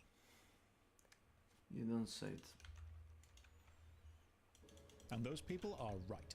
I love Warhammer. The building, the painting, the aesthetic, the playing, the general world and lore. Satirical, grimdark, sci-fi, over-the-top, gothic fantasy. I think that's awesome. What I don't love, however, is how overwhelming the world of Warhammer video games is, and how many of them are average to bad to just straight-up mobile cash grabs. PC Gamer recently ranked all of the Warhammer 40k games, and there are 48 entries on that list, which is insane. And they're from varied genres too. Squad-based first-person battles like Darktide, to boomer shooters like Boltgun, third-person shooters like Space Marine, or the VR-exclusive battle system. Even Speed Freaks, a kart racer. Steam alone has 36 Warhammer 40k games. That's not including DLC, that's just base games. Now on my main channel, I've covered the old 40k MMO Eternal Crusade, which shut down, and then the mobile city builder Lost Crusade, which shut down. And now they're advertising the mobile card game Tacticus everywhere, which is just the latest of 5 heavily monetized mobile games. Unfortunately, the 40k game license has been thrown around so much they've achieved quantity at the cost of quality. So with so many Warhammer 40k games and ever-increasing budgets, why is Dawn of War 1, a game made in 2004, 20 years ago, still considered the best Warhammer 40k game? It ranks number 1 on that PC Gamer article, and if you search Steam for user reviews, the top 4 games are all Dawn of War 1, the base game and the 3 expansions. What did it do so well? But not only that, why is the worst Warhammer 40k game on Steam Dawn of War 3? What did the series do to drop off from the first place to the last place? To find out, I'm going to go back and replay the entire Dawn of War base campaign, discuss the DLC, and then crusade against some people in the online multiplayer, critiquing the gameplay, voice acting, graphics, sound, UI, bugs, and everything in between, to work out whether Dawn of War 1 was actually any good. So welcome, I'm Josh Strifehaze. Grab your copy of the Codex Astartes, hop in the Rhino, and prepare to praise the Emperor as we walk softly and carry a big gun through Dawn of War 1. As usual, a massive thank you to all the supporters on Patreon who keep the channel alive and free from the taint of chaos. More information on how you can support at the end. For now, let's begin. Quick content warning, some of this video will just be me talking about Warhammer. And while this video is not sponsored, I do want to say a personal thank you to Noble Chairs for sending me their Warhammer 40k chair as soon as they found out I was doing a Dawn of War video, because they're fans of the channel. So, big thumbs up there. This is a cardboard power fist, the thumb doesn't work. For anyone not familiar, Warhammer is a franchise all about plastic models and rolling lots of dice to simulate battles with those models, and 40k is the sci-fi version. Now, being a tabletop strategy game, a real-time strategy video game would be the perfect adaptation. You've got everything you need, units, buildings, lore, all the pieces are there. And they did try to bring 40k to the video game experience several times, starting with Space Crusade back in 1992. Now, most of these early titles were turn-based strategy, which is perfect for both the game of Warhammer and the limited PC power of the time. But real-time strategy was a small niche in gaming, almost entirely made up of PC gamers, and didn't translate well to the rapidly increasing console market and the popular rise of the first-person shooter genre. So in 2003, we got the very poorly received first-person shooter Fire Warrior, following the Tau Kais as they attempt to fight back Chaos. I've also reviewed that game on this channel before. This was the first 40k game to really attempt to leave the more niche hobby side and break into the mainstream, releasing on PS2 and PC, even having a review by the UK lads mag Maxim on the PS2 box cover. This game flopped hard, so the next game needed to return to what worked. niche strategy on the PC. So in 2004, Yeah. we got Dawn of GG, War, nice a one strategy shot. game by Relic Entertainment. Now, Relic knew one thing, and it was real-time strategy, because Relic had made Homeworld, one of the best sci-fi strategies, sitting at 93 on Metacritic, and then they made Impossible Creatures, another banger of a game about building a base, then making your own mashed-together creatures as your troops, still sitting overwhelmingly positive on Steam. Both Homeworld 1 and 2 were remastered by Gearbox recently and received very favourably. So with a company who knew sci-fi strategy games and a franchise all about sci-fi strategy, all the pieces were there for a good game. So let's boot it up and go and save Planet Tartarus.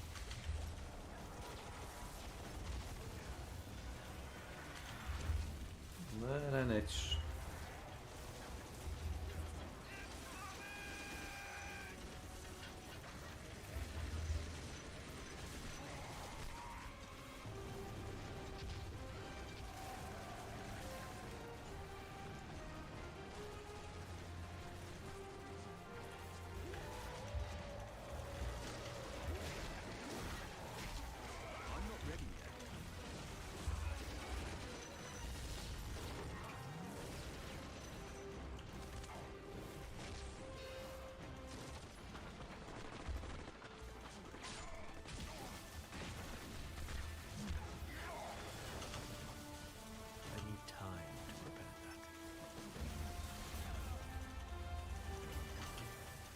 Now, Warhammer 40k, especially for new fans, can feel really intimidating to get into because there's a hell of a lot of lore. Where do you even start?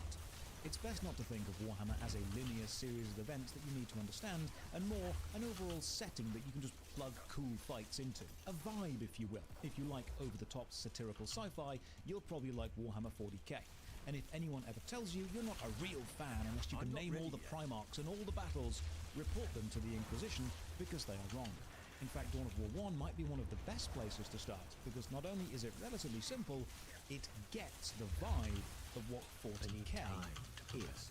That is a glorious opening movie. Bloodraven Space Marines led by Gabriel Angelos against the Orcs led by whoever is the biggest Orc. The models are accurate, weapons look and sound weighty, even the combat tactics used by both sides were lore accurate. And this is one thing we'll see Dawn of War do repeatedly. It feels like it gets the source material. This isn't just a Warhammer skin slapped onto another generic RTS game, it's a Warhammer 40k game. Now, technically speaking, playing this today does really show its age, because the base game doesn't have a windowed mode on PC, and getting it to play in widescreen needs a few mods. And as we'll see, in-game, the camera zoom is way too close and doesn't let you zoom out enough. You actually need a mod to zoom out anywhere near playable. The DLC Dark Crusade and the standalone game Soulstorm did eventually bring windowed mode and widescreen as standard, but the base game can feel rough for a modern gamer, especially if you have more than one monitor and alt-tabbing out the game is likely to make it crash. You've got 11 single-player campaign missions and then the multiplayer function, but from the main menu you'll be drawn to one button.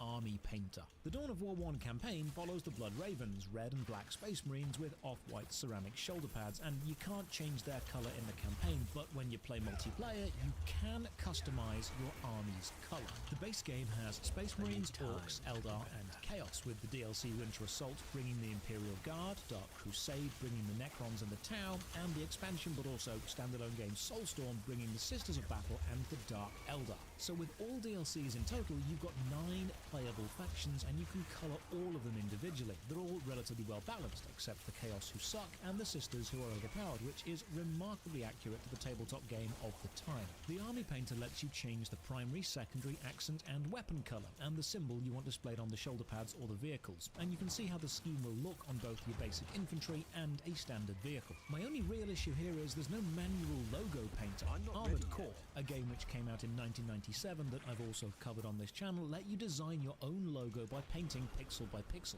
which would then appear on your mech. With the amount of custom chapters players have come up with over the years, this would have been a perfect addition, but with the game being online, I can see why they didn't let you do this, because if they did, every other game would have been against the Dick Marines. But not only do you have variety in models, you have accuracy in the sculpts. Remember, this game is from 2004, and the models looked exactly like the models of the time. Indeed, the ranges that don't get refreshed, they still look like this. The game hasn't gone for gritty realism, it's gone for make it look like the tabletop game, and it's succeeded. This carried over to the scenery too. It's chunky, it's got that high gothic vibe. The craters are large and obvious, the jungles are thick and dense.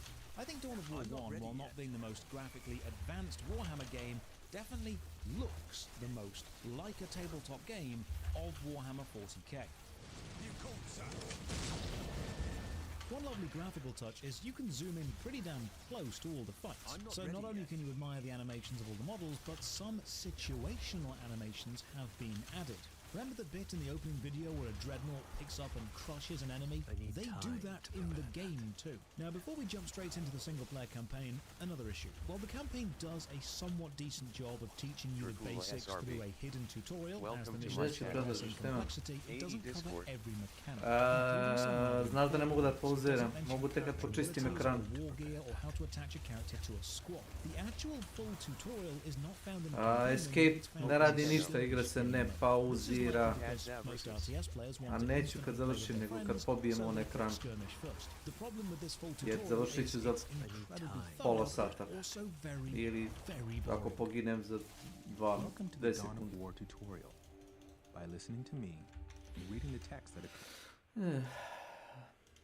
Dakle, kao što rekoh.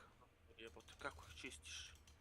A ne, ne, nego izbegavam samo da ne umrem.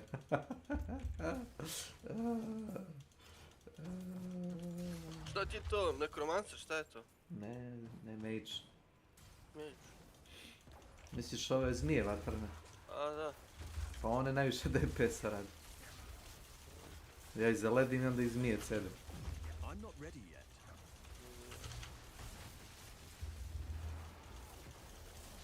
A ovo smeće kad mi bace pod nogu, onda poginem. I need time to prepare that.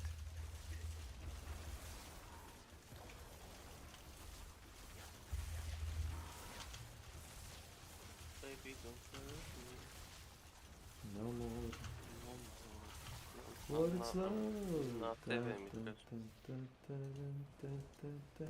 Hop. Evo. Tamo sam otvorio inventar da pogledam item. Ne vjerujem. Imam li sad vremena? Pogledam item.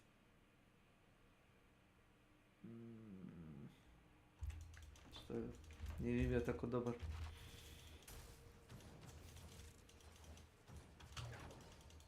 Gluposti.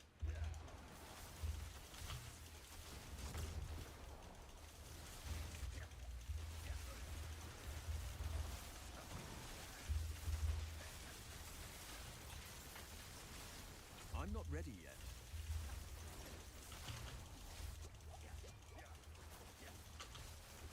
Don't hurt me. Sutra nam stiže sezona, tako ili preko? Koletio. Mislim da sam vidio da će onaj Rick Grimes biti free. Da, instant ga dobiješ revart. To je sad ko kupiš. Da, to sam vidio. Zanimljivo. Bolje nego sezona Cats, ova sezona Cats kuršina skinula. Realno.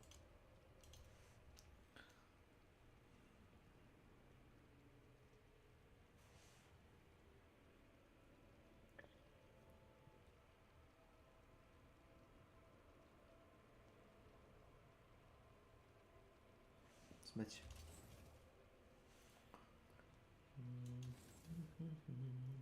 That is love.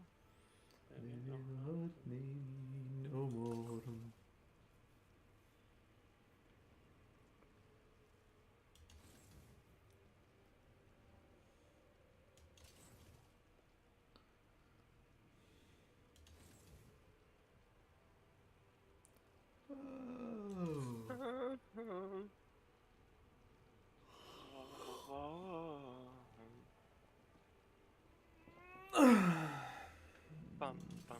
Što mi se ovdje ne sviđa?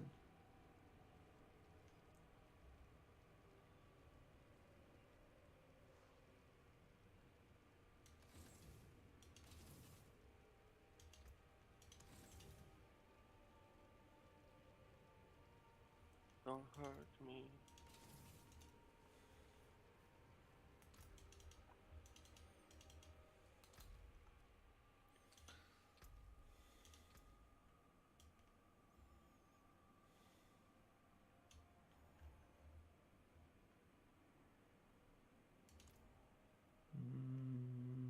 Znači treba da odem u pustinju i da koknem debeloglavnju.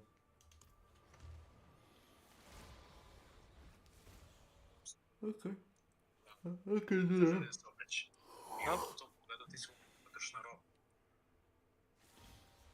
Mi smo potrošna roba. Ko je potrošna roba? Pričaj svojim.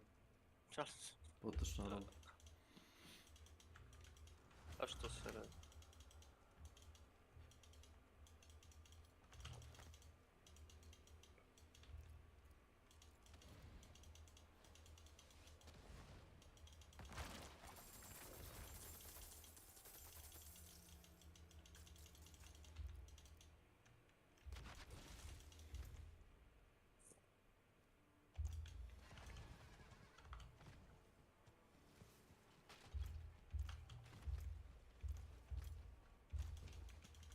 To ne skafu s nekom. Bolju nisu.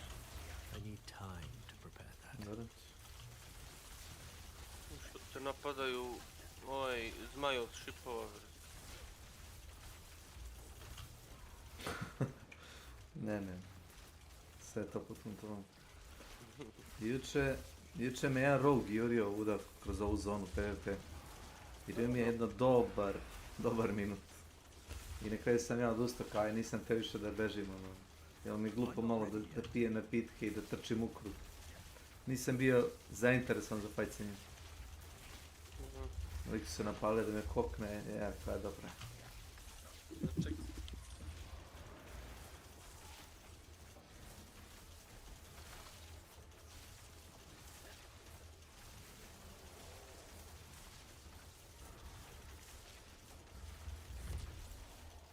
I need time to prepare that.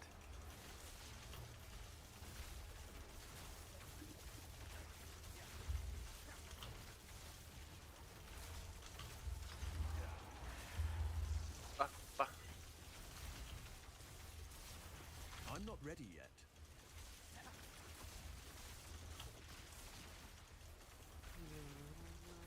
Give us big and strong.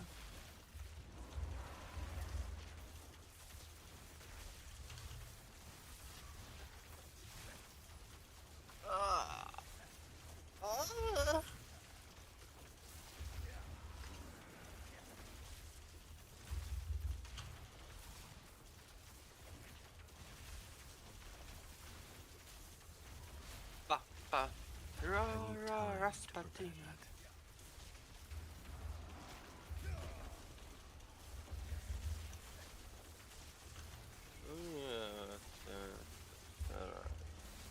Ali on pukao 3 puta, nemoj da me sprdane.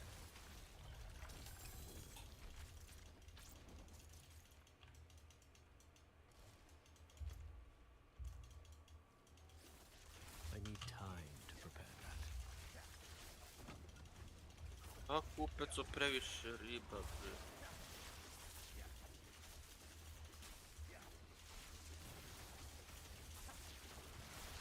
Kupec o riba? A ja, sam. Igram sam, vrati se, ja sam se bre na sam jebat. Relativno. Ove sve igre mi se smučile. CSGO mi se gadi. Hunt, ne daj Bože, onaj dan s Milanom ušao. Kao ajde, eto na silu bre samog sebe, ajde da igraš ono, još si sa društvom tu, nema šanse. Ono je... Nasilje. Prezaštićenje, znaš na pamet igru. Treba nešto novo, razumiješ? Nešto divno.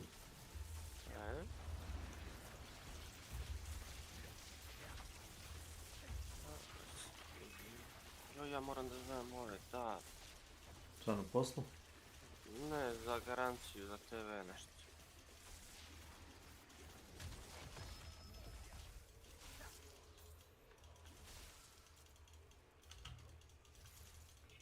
Jebo i TV u pitu.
krene.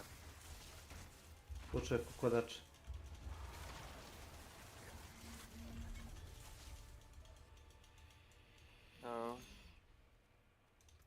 Gde ti Milanče? Gde?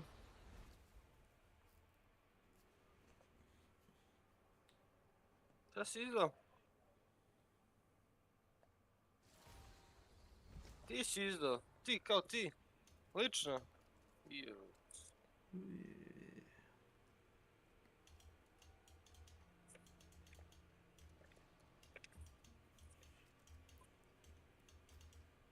I cannot do that here.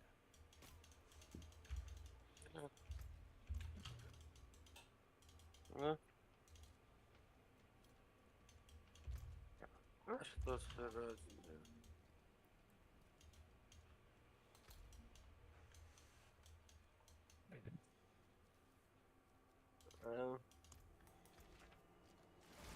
Što se radi?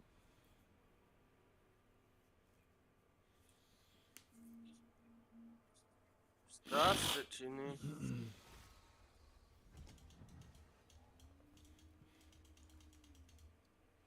Recimo ti. Nema potrebe mi što pričaš. Hvala. It is done.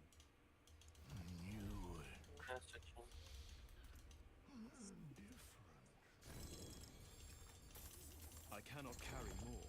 Neću nigdje da idem i tako dalje.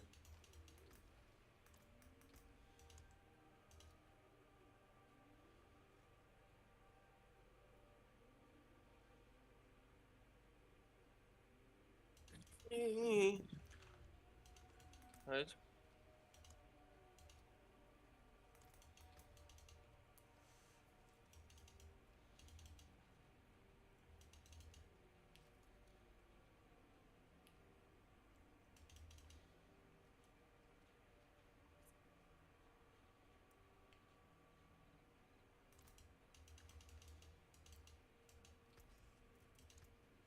There's that.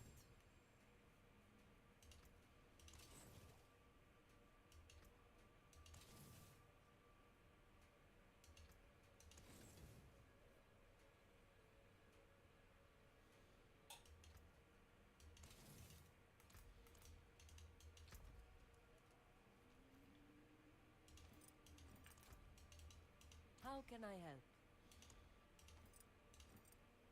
Of kingly make. Use it well.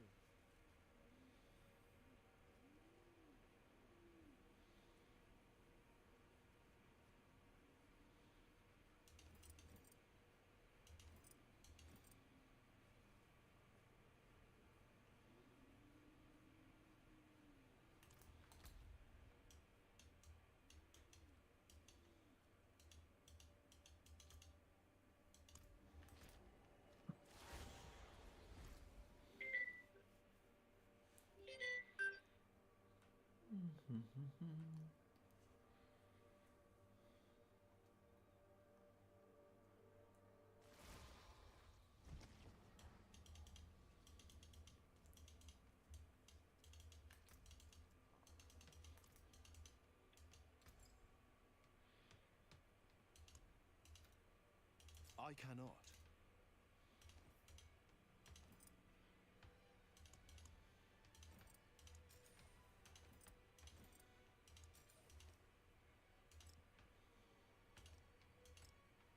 Another time, then.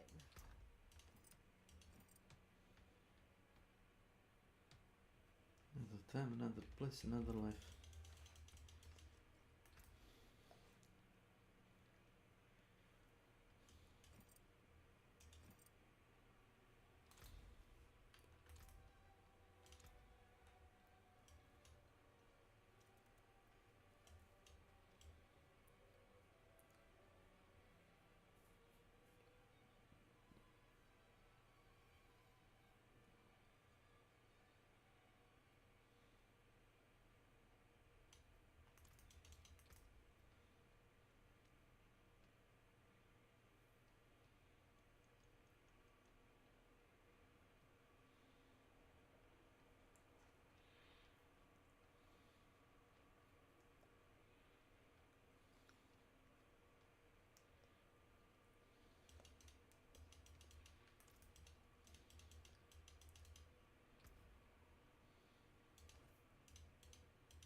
Kao ti ja, kao ti ja. To je neka moderna pesma? A? Rekao, to je neka moderna pesma? Da, jest. Evo ti. A hoću da tagujem Milana.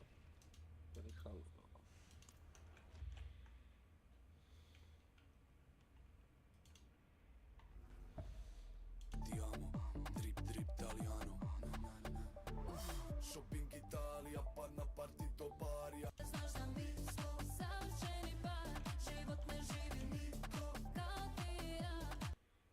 Okay. Appears in this message box. You will learn how to play a skirmish game. The mouse is your primary method of surveying the battle, selecting units and structures, and issuing orders. The mouse controls the camera. The camera represents your current view of the battlefield.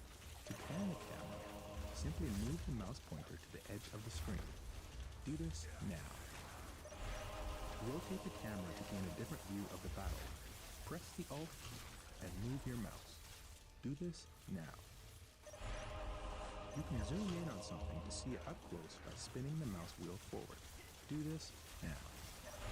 To return the camera, you've got a clear but emotionless presenter, represented by this librarian shoulder pad, a very sterile battlefield, purely mechanical instructions. Now, a new player is excited to have this game. You're training them to command legions of super soldiers. A tutorial is likely the first experience a brand new player is going to have, and it's just so dull.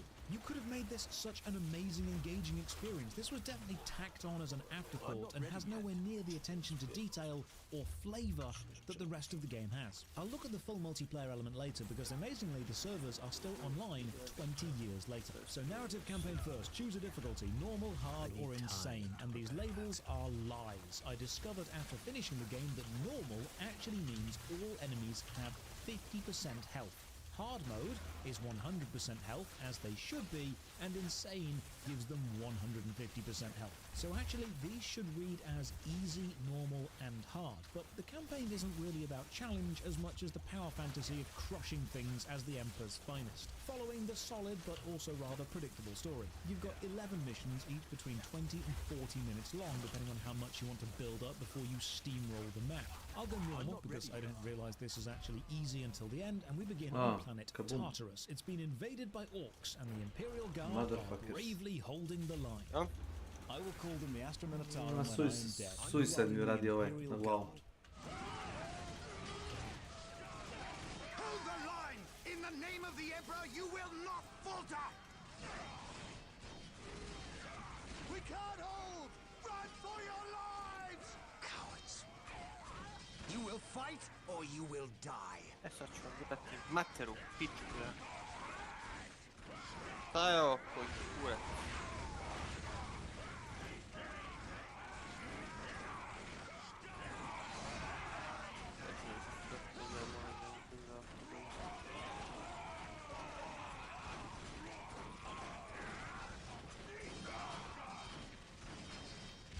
I am Captain Gabriel Angelos of the Blood Raven's 3rd Company. Status. My lord, forgive me. We have done all we can to stop the orcs, but we have failed. I need time. My men's lives are yours. You stood your ground in the face of the Emperor's foes. You've done your duty. If your men have failed you, I will leave their judgment in your hands. Thank you, my lord. I am not here for your thanks. This port must be held if we are to maintain troops and supply lines to the planet's surface. That is why we are here. Now, what of the wounded and the civilians? Stranded. We have few ships. Then you shall have more. All Blood Raven flights execute Protocol 23 and initiate civilian evacuation. We will dispatch the ground forces. Yes, my lord. Ground forces, my lord? But the orcs have retreated. You must know your enemy to defeat them, Colonel. Orcs only retreat in I'm not ready yet. They will keep coming until you or they are dead.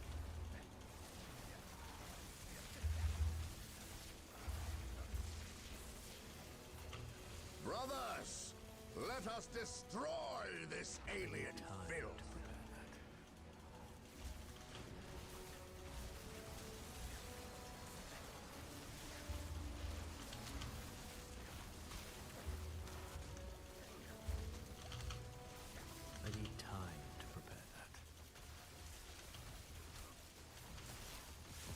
What a glorious day for a battle.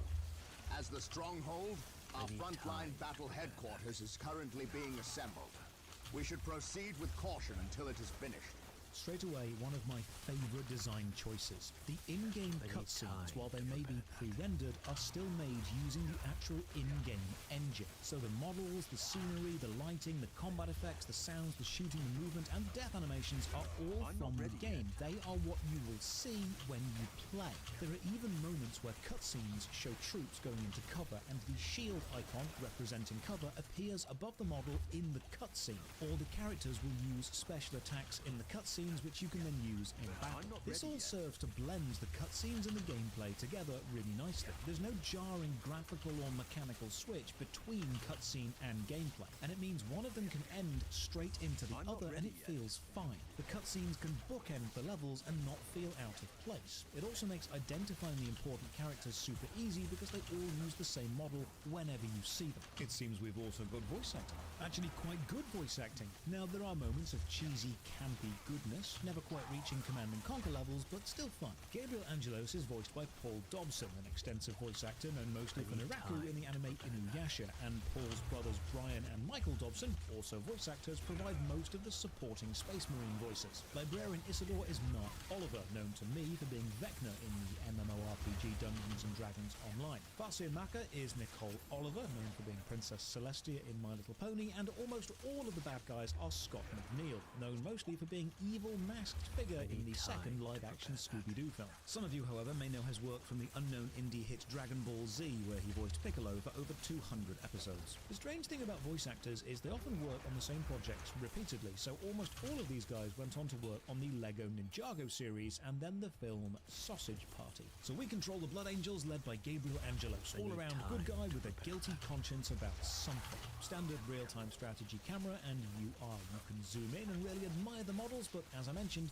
you need a zoom-out mod to really feel the scale of the maps. You have a mini-map down to the bottom left, and then controls of whatever you're currently clicking on to the bottom right. First, you need to build a base, move some troops around, and hunt down some orcs. The whole campaign takes place on planet Tartarus, which is from Greek mythology and refers to hell, or a hellish part of the deepest underworld, where the enemies of the gods, or those to be tormented, were locked away, and this will be thematically relevant later. Now, not everything can build. Your basic construction builder is a servitor. These guys can't fight, but my god, they can put up a building quickly. Click a servitor, select a building, and place it down. Now, the world is actually divided into an invisible grid, so when placing a building, it will snap to the closest grid square. This means you can never block yourself in, and I personally like this because it helps the base look really neat and tidy. Your main building is the headquarters. This controls upgrades for other buildings and makes servitors. Other things like the barracks, the machine cult, and the orbital relays build other more powerful troops, and support buildings like armories let you research buffs for those troops, but you'll gain access to those as the campaign progresses. Our first objective is to build a chapel barracks and get us some Space Marines. To build anything, you need two resources: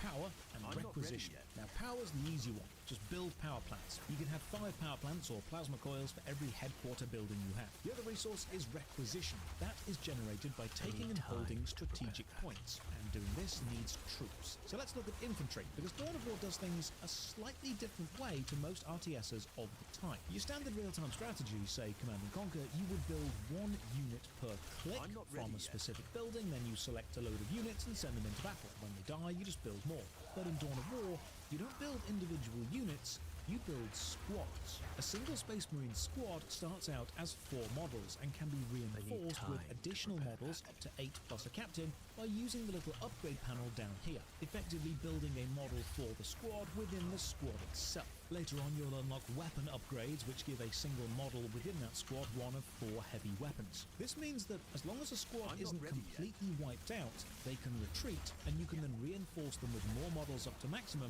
and then attack again. And because you can reinforce while in combat, as soon as a single model dies, just micromanage and start building another one. This means small skirmishes can last a while and be very important, because you cannot risk leaving a single enemy model alive, or that squad will return to full strength. A building or squad can have up to 6 upgrades or things to add to it queued at any single time. All of the models within a squad will move wherever you tell the squad to move or attack whatever target you give the squad. This means if you group select 8 squads, but each squad is maxed out at 8 marines and a single captain for Evo a nikada total of 9, kupuješ you'll actually televizore watch preko 72 prodavnice models i to. move, which Samo looks ih awesome, pusti, but jebem. only actually issuing orders to Uzeo u 8 prodavnicu squads, televizor. which keeps things manageable. Slušam. You are still micromanaging, but not to an impossible degree. One aspect which I really like is if you order a Uzeo squad to move somewhere u and prodavnicu they pass by an i enemy unit or building, naravno oni nam provided tamo they have rekli weapons which can be registrujte fired se while na moving, sajtu, they will imate shoot at promociju that ono enemy as they move past it dve without godine stopping. plus 3 Some godine, weapons, znači however, 5 like godina bolters, produženja rocket launchers, garancije. or the Tau pulse rifles I ja can't be fired pokušavam, while ne moving, postoji, they ne need to be može. set up. I ja You can pišem see the mail i setup sve bar ovo i appear sad whenever kaže you ova target druga something. firma Now, these weapons do koja very je little damage, Philips but you're forced to stay TV. still, so it's a Poštovani, trade-off. promocija This can be 2 an issue plus because 3 godine explosions produžene from garancije za weapons or Philips grenades uređaje can završene knock models in your 31.12.2023. squad down or flee Isto them toga away, nismo meaning you have to wait u for the mogućnosti models da to vam get back produžimo up and garanciju set za up vaš to Philips fire TV. again.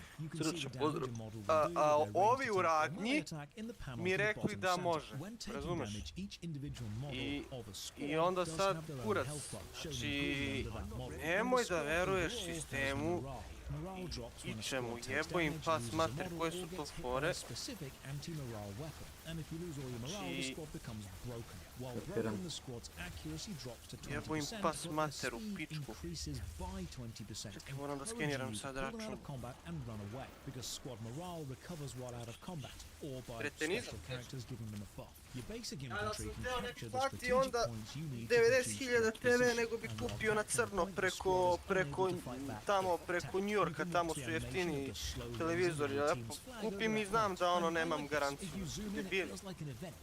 Ja, ali znaš da si kupio novo. Kneeling down. Even the flagpole has an attached computer terminal. It looks great. The squad design applies mostly to infantry, not characters or vehicles. So let's look at characters, starting with your main man, Gabriel Angelos. Characters have far more hit points, way higher morale, and do much higher damage. A character can easily wipe out an enemy squad solo with just their basic attacks. But characters also have activated abilities. Select a character and check the panel at the bottom right, like the librarian knowing Smite, a powerful psychic blast which can scatter infantry, or the captains having Rally, which restores squad morale. Using a character's ability at the right time can change the tide of a fight, but to make it even easier to command characters and squads around, you can attach a character to a squad.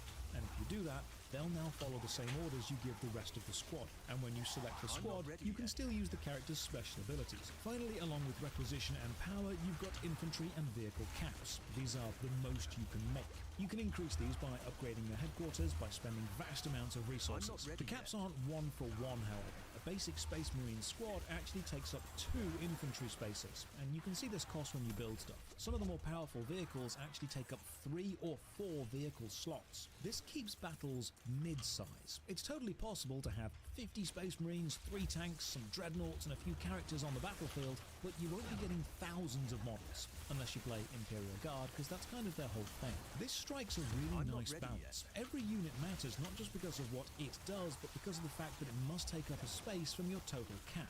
If you want to max out your 20 infantry spaces with 10 squads of Space Marines, you can. But then you'll face another issue. Most units have hard counters, as in another unit that they will just not beat. They will immediately die to. It's quite rock, paper, scissors, until the Necrons get involved. Then it's rock, paper, scissors, Necrons, haha, screw you, you can't kill us. So infantry, both light and heavy, vehicles and buildings each have weaknesses. Take the Space Marine squad, for example. With a leveled enough headquarters and an armory, you can give them special weapons. Say, a few heavy bolters. That would increase the range of the upgraded squads and make them excel against heavy infantry, but you get ripped apart in melee. But if you give someone a heavy flamer, now you're way better up close, but your range is shorter. Rocket launchers are devastating against buildings and slow-moving vehicles, but won't touch fast-moving infantry. So you need to build with variation, at least in theory. In practice, dreadnoughts. But we'll get to that soon. So you've built some buildings, attached your characters to some squads, and captured some strategic points. Time to engage the enemy, but before charging into battle, be smart. Use the terrain, find some cover. Cover comes in two flavors, light and heavy, and when you move into cover, you'll see a little shield icon above the models' heads. Important note that cover counts on specific models within a unit, not the unit as a whole, unless the entire unit is standing in cover. Light cover, like small bomb craters and jungles, reduces the damage you take by 25%, while slowing your movement by 10%. And heavy cover, like dense rubble or larger craters, reduces incoming damage by 50%, but slows your movement by 25%. Being in either type of cover vastly increases morale regeneration too. So Gabriel and the boys push forward and capture a strategic point.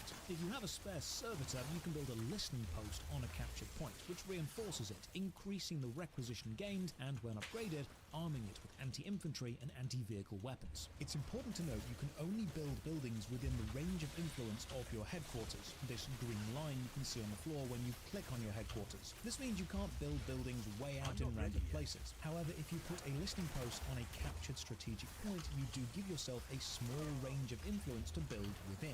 This will matter when you can build defensive turrets later. Gabriel orders you to do this because the first mission is a hidden tutorial, but units will always respond with a voice clip whenever you click on them or issue an order. This is the first flaw of the campaign, because the narrative audio of Gabriel speaking to you overlaps with the in-game audio of you issuing commands, and it can often sound like this. Well done. We have captured several strategic points. Capturing strategic points and building listening posts on them earns us more requisition resource, which we can use when we build squads and equipment.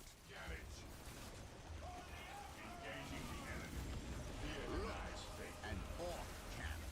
And look there, a break in the spaceport's defensive wall. They must have blasted their way in. We must destroy this orc cannon and any others these foul creatures may have constructed. Units reply to everything. Issuing an order, they'll say something. Build something, they'll say something. Attack something, they'll say something. Now, the lines are great, memorable, iconic even, but this can get repetitive if you're issuing a lot of orders quite quickly. There's only so many times I can be told to walk softly and carry a big gun before it gets repetitive. Agreed. Follow my lead. We shall know no fear. For the Emperor. Confirmed. I shall not fail. I shall not fail. We shall know no fear. Agreed. We are united in his service. For the glory of the Emperor. Today, the enemy shall know fear. Right, hunt down the orcs. We're shown how to upgrade one member of a squad to a heavy bolter, and this brings a small but very noticeable mechanical issue. If every model in a squad has the same weapon, and thus the same range, when you order that squad to attack something, the whole squad will move into that range and begin shooting. But if one model in the squad has a weapon with a longer range, say a heavy bolter, then when you order the squad to attack, only that model needs to be in range, and then the squad will stop moving and only that model will begin shooting. This can lead to situations where you order a squad to attack a building and you end up with just one guy slowly firing away while 8 others stand around and watch. Sometimes you'll be within retaliation range of that building's fire and you'll be losing models without giving your full firepower back. Because of this range issue, it's often best to order a squad to move towards something until even the basic bolters begin to fire automatically, letting you know you're in range and then giving the order to direct attack, which brings the heavy weapons in. Brate, zamisli ti kupim TV u vrate prodavnici i kažu mi sve garancija 2+3 godine. Bulu, ja na sajtu popunim sve kurac, kaže, pisao mail tamo ovima iz vrate Philipsa glavni, kaže to je trajala ta promocija do nove godine. Tu su onda mene ovi lagali, jebu im pas mater u pičku. A sad će Any sort of tight pass becomes a nightmare for the Pathfinder, especially if the area on the other Kameri, side pa sve, ne treba verovati nikom. Dinara ne treba dati, ni za šta već. Jebote, naplaćuju vazduh. This can mean your planned wave assault designed to overwhelm the enemy defenses all in one go can actually become a small trickle of troops easily dealt with one at a time by the enemy's defenses. Kill some more orcs and then Gabriel meets his old friend, Librarian Isidore. Ko sam ti slike?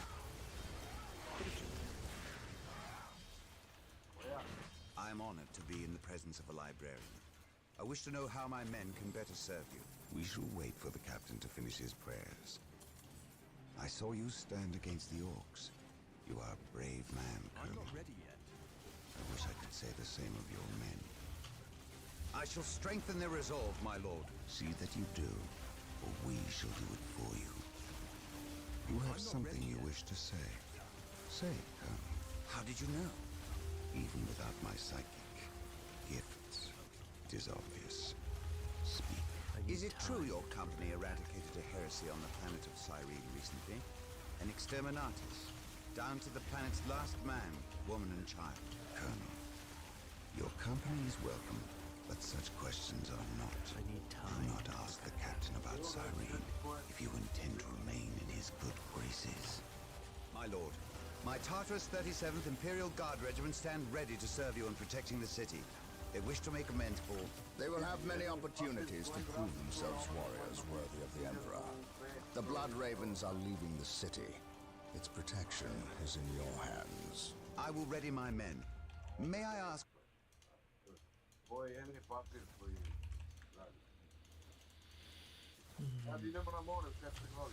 I'm not ready yet.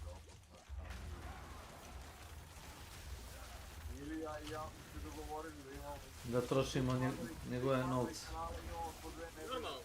I need time to prepare that.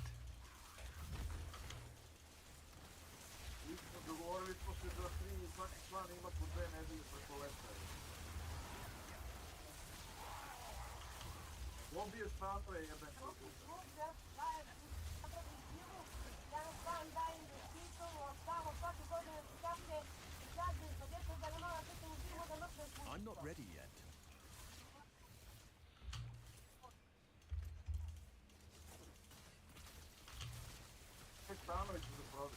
I'm not ready yet.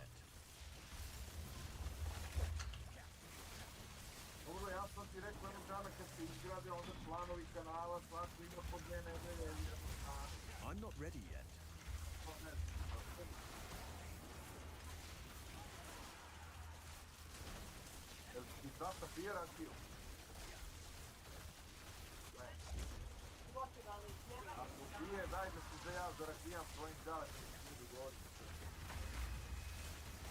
I'm not ready yet. I'm not ready yet.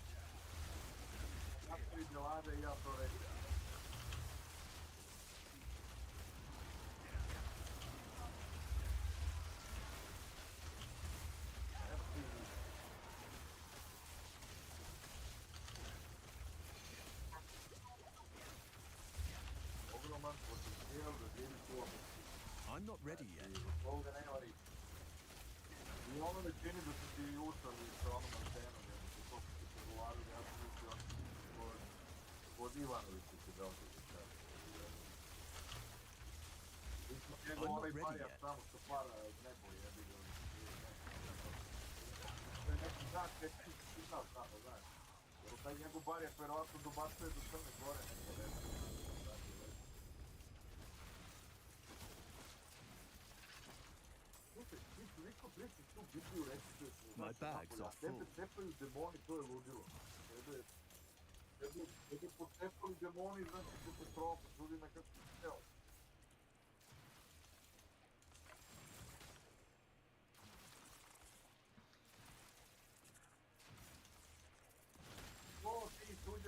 My bags are full.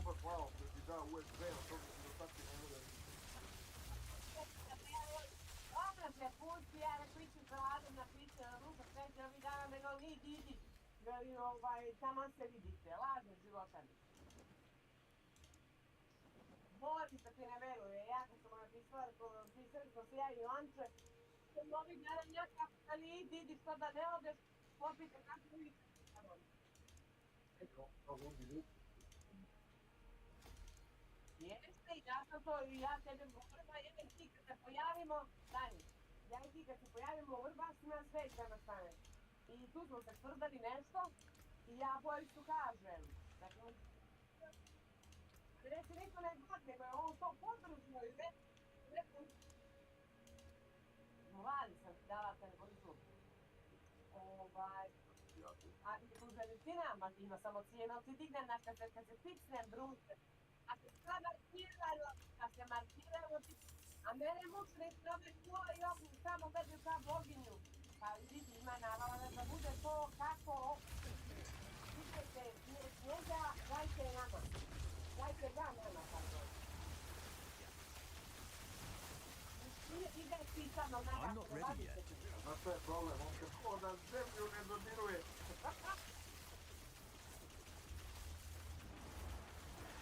To je mali problem. I'm not ready yet.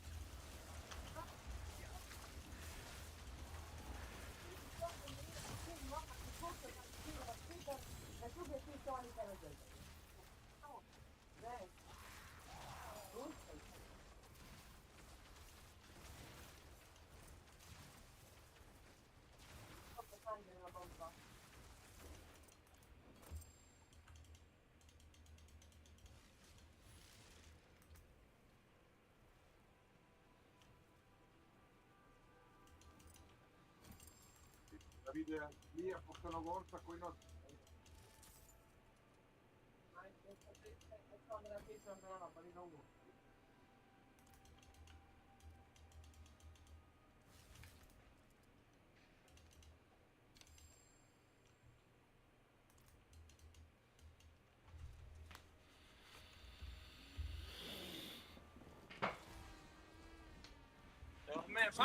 Halo?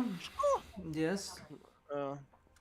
Sad moram da vratim tebe ili da mi daju neku garanciju ili keš manje da platim. Jebote, zamisli, odeš u prodavnicu i brate zajebote. Pa jebote, nisi na pijaci. Nisi na pijaci, majku mu jebem, imaš, brate, fiskalni račun, sve bre, nemoj da me sprda neko. Alo bre, državi idu pare. Koliko ti manje nude? Šta? Koliko ti manje nude? Pa ne znam još, treba da tamo lično odem, da kako zove, vidimo. Da, šeficom glavno. Čeka se glavni šef, dolazi u 1 sat. Znači, gluposti, danas ti dođe ti promociju, ti kaže čovjek i ti zbog toga kupiš TV, a u stvari na sajtu ne možeš ni da registruješ, ne postoji garancije. A da. Ali ovdje su da kupiš to ne uplaće.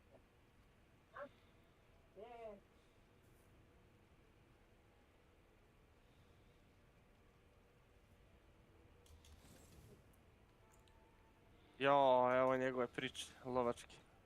Ajde.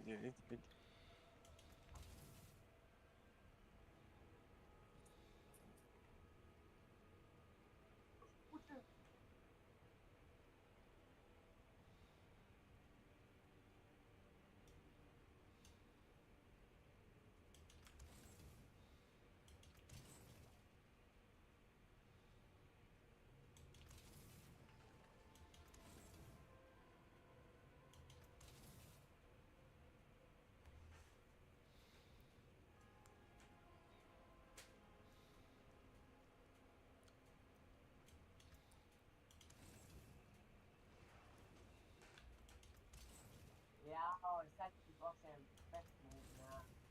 Recimo sve ovdje hajkuje pa to. Već ga prozivuje, on već je peko, onda rekao je to do Milana.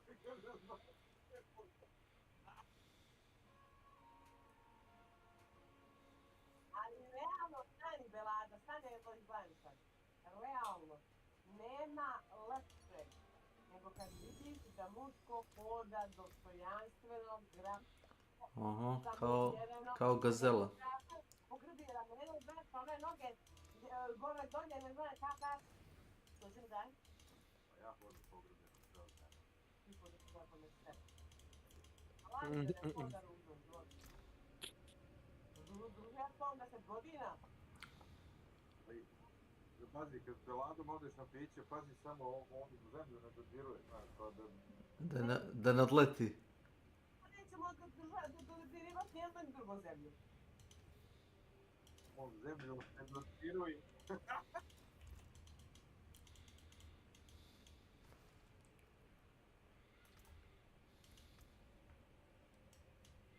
Neko da ne.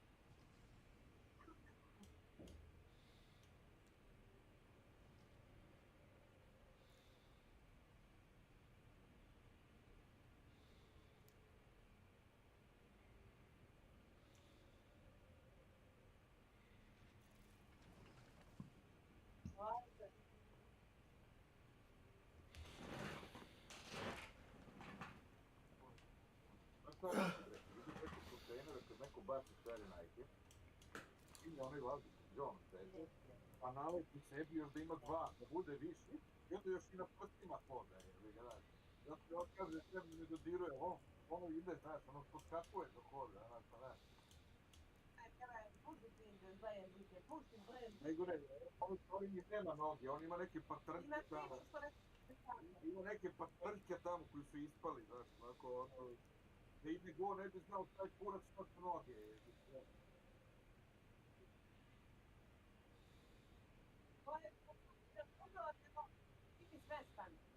Jes, pohvalio ga. Noge od 20 cm iste koji ona stvari.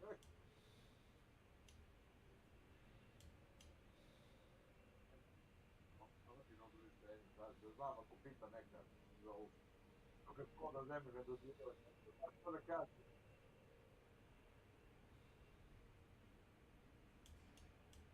A vidjet ćemo šta kaže Bjelica. Ljubo je dogovorio sastanak sa Bjelicom i mužem. Ode na kafu negde, pa ću ja slučajno do Bane, pa malo da popričamo, znaš.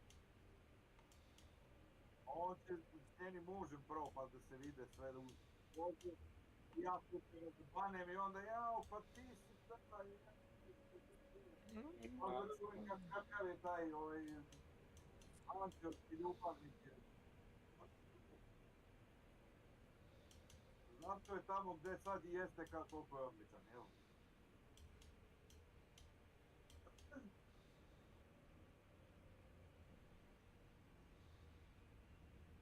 Dobro.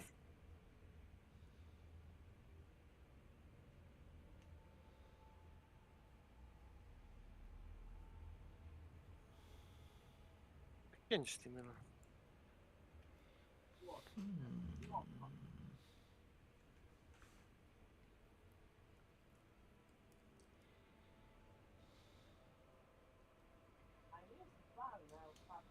Ma nisu bitne pare. Ali ovo što će mi poslao ovaj Real Dracula, znači kad sam vidio juče... Da, za ovo. Ovo.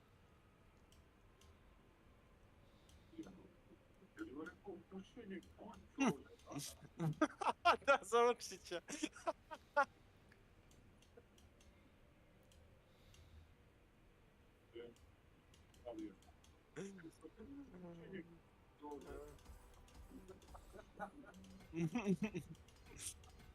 Aj. Najjača stvar, kunem ti se. Improvizica i bučićica. Aj, Vučić je tata. Ovo je crnogorski košija. Halo, ko je? Ovdje je Mirza iz Sarajeva. Pa ajmo Mirza iz Sarajeva. Ovako, kaže dolazi Crnogorac, poslije posla kući. Dobro. I kaže vidi ženu u krevetu s nekim drugim. Dobro. I skoči Crnogorac, sav nervozan, uhvati ga dole za onu stvar. Sad kako je bilo malo vlažno, nitko iz ne počne da bježi. Uzme Crnogorac pušku, opali jednom puliga. Opali drugi put puliga. Naskida treći put, koncentriše se, baš opali puliga. I sjedne sad tužan i šta kaže Crnogorac? Onda nemam pojma. A što mu kurac obrita, no što ga isprati ko kuma. Samo sam se prije protivio ko kuma. Samo sam slušao iz dobro.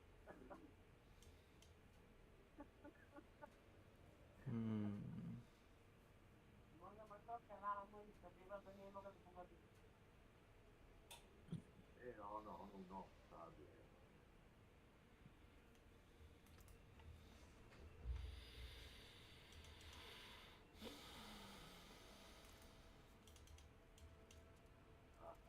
Ovo je.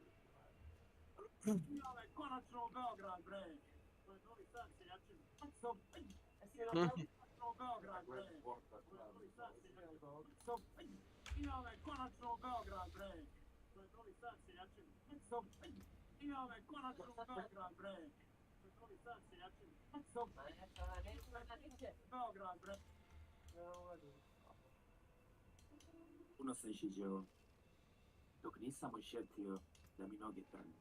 Tad sam sebi rekao, Vrlo bre što činiš ti to od svog života. Voli da ti život prođe u šeđenju i jadrne mi. Da sam se ustao. Ili ga. Korak po korak. Do kreveta da legnem i ispružim noge kao čovjek. Ne mogu vala ni cijel dan šeđeti. Trnuše mi noge, brate. Ti ih malo ispružim. Puno sam šeđeo.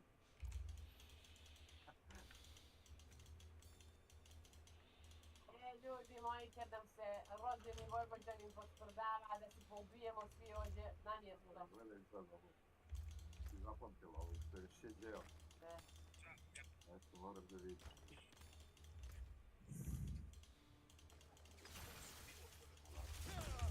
Velada i šeđeo, pogledaj ga.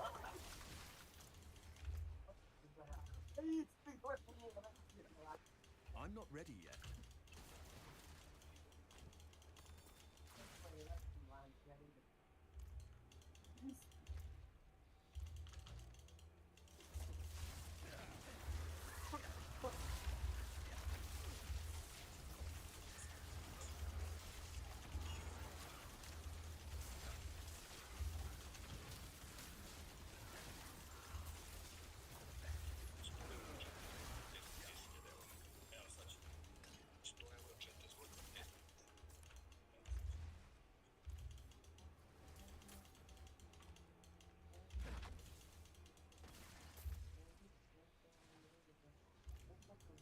I need time to prepare that.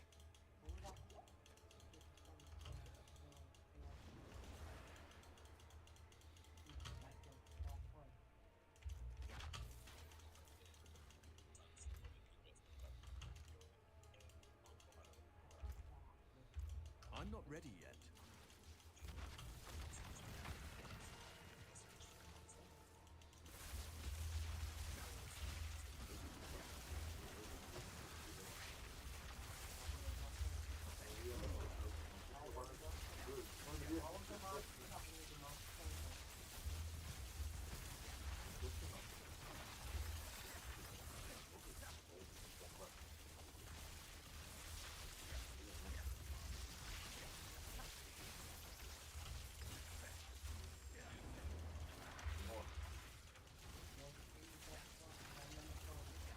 I'm not ready yet.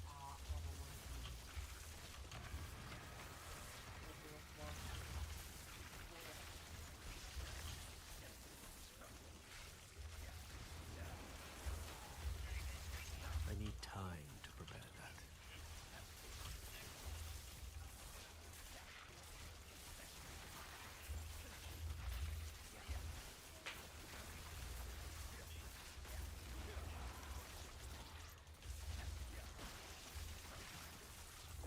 I need time to prepare that.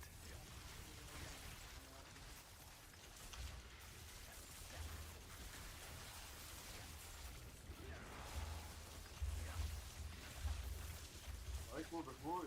Ne. Meni je za grafiku bilo neki plus 2 za godinu dodatne garancije. Znaš šta su radili kad sam uđe? Šta? Na listu mesta, na onu garanciju iz Gigatrona ima sad dodatno od proizvođača su mi poverili. I'm not ready yet. Dobro. I to su mi pustili pa je cool. Pa jebi ga, ja sam uzeo ovakvi i kući došao i evo. Ja sam imao to sa tim. Pa de bre, brate, oni nemaju veze sa Philips, brate, kompanijom, znaš, ono, kao, to je nama rečeno, mi smo magacioneri tu, kao, i mi ćemo se da ti pričamo od 2 do plus 3 godine, čuš, šta me, brate, lažeš, brate, nemoj da mi pričaš onda, brate, ne bi ni uzeo.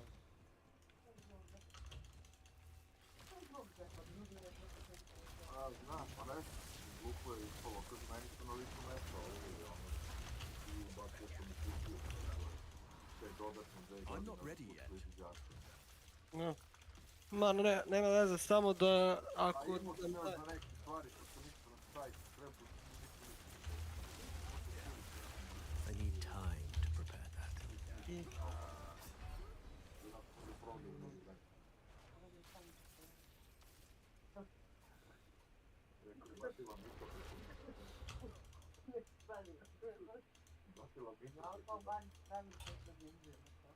I need time to prepare that.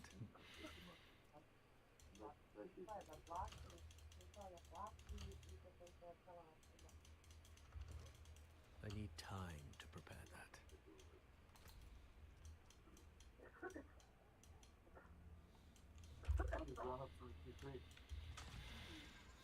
Not while I'm in town. Radim, sutra sam free. Sutra sam free. Jesam se izvežbao u ovom sranju, a?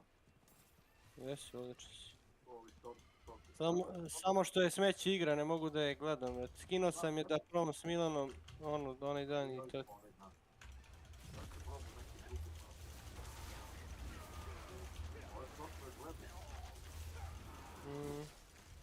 Ljudi, sad kad ja počnem streamujem Mortal Kombat, ima i mini saklen. I need time to Mortal Kombat. Tekken 8. Tekken. Da, zbilja, bez uvrede. Tekken ima bolje ženske karaktere. Bez uvrede. Tekken 8 ima bolje ženske modele nego taj Mortal Kombat.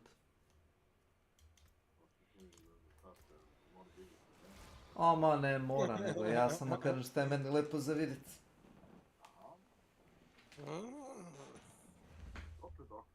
Da, nažalost tako je. Pa, to je sjajno.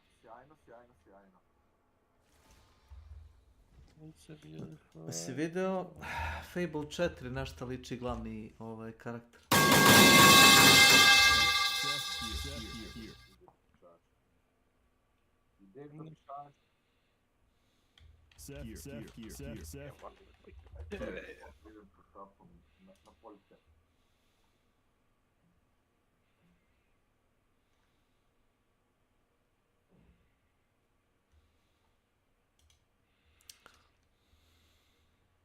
I have an honest question for you guys. Oh. What in the blue hell is this?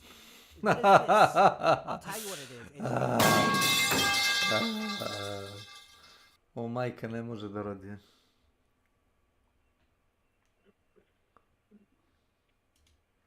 Znaš koja je šansa da se ti rodiš? Abnormalno malo. Sam bio u zatvoru kad su me hapsili ovi iz Blica. Mogu da pijem vodu? Šta je? Šta hoćeš? Dobro, izvinjam se, mogu da pijem vodu.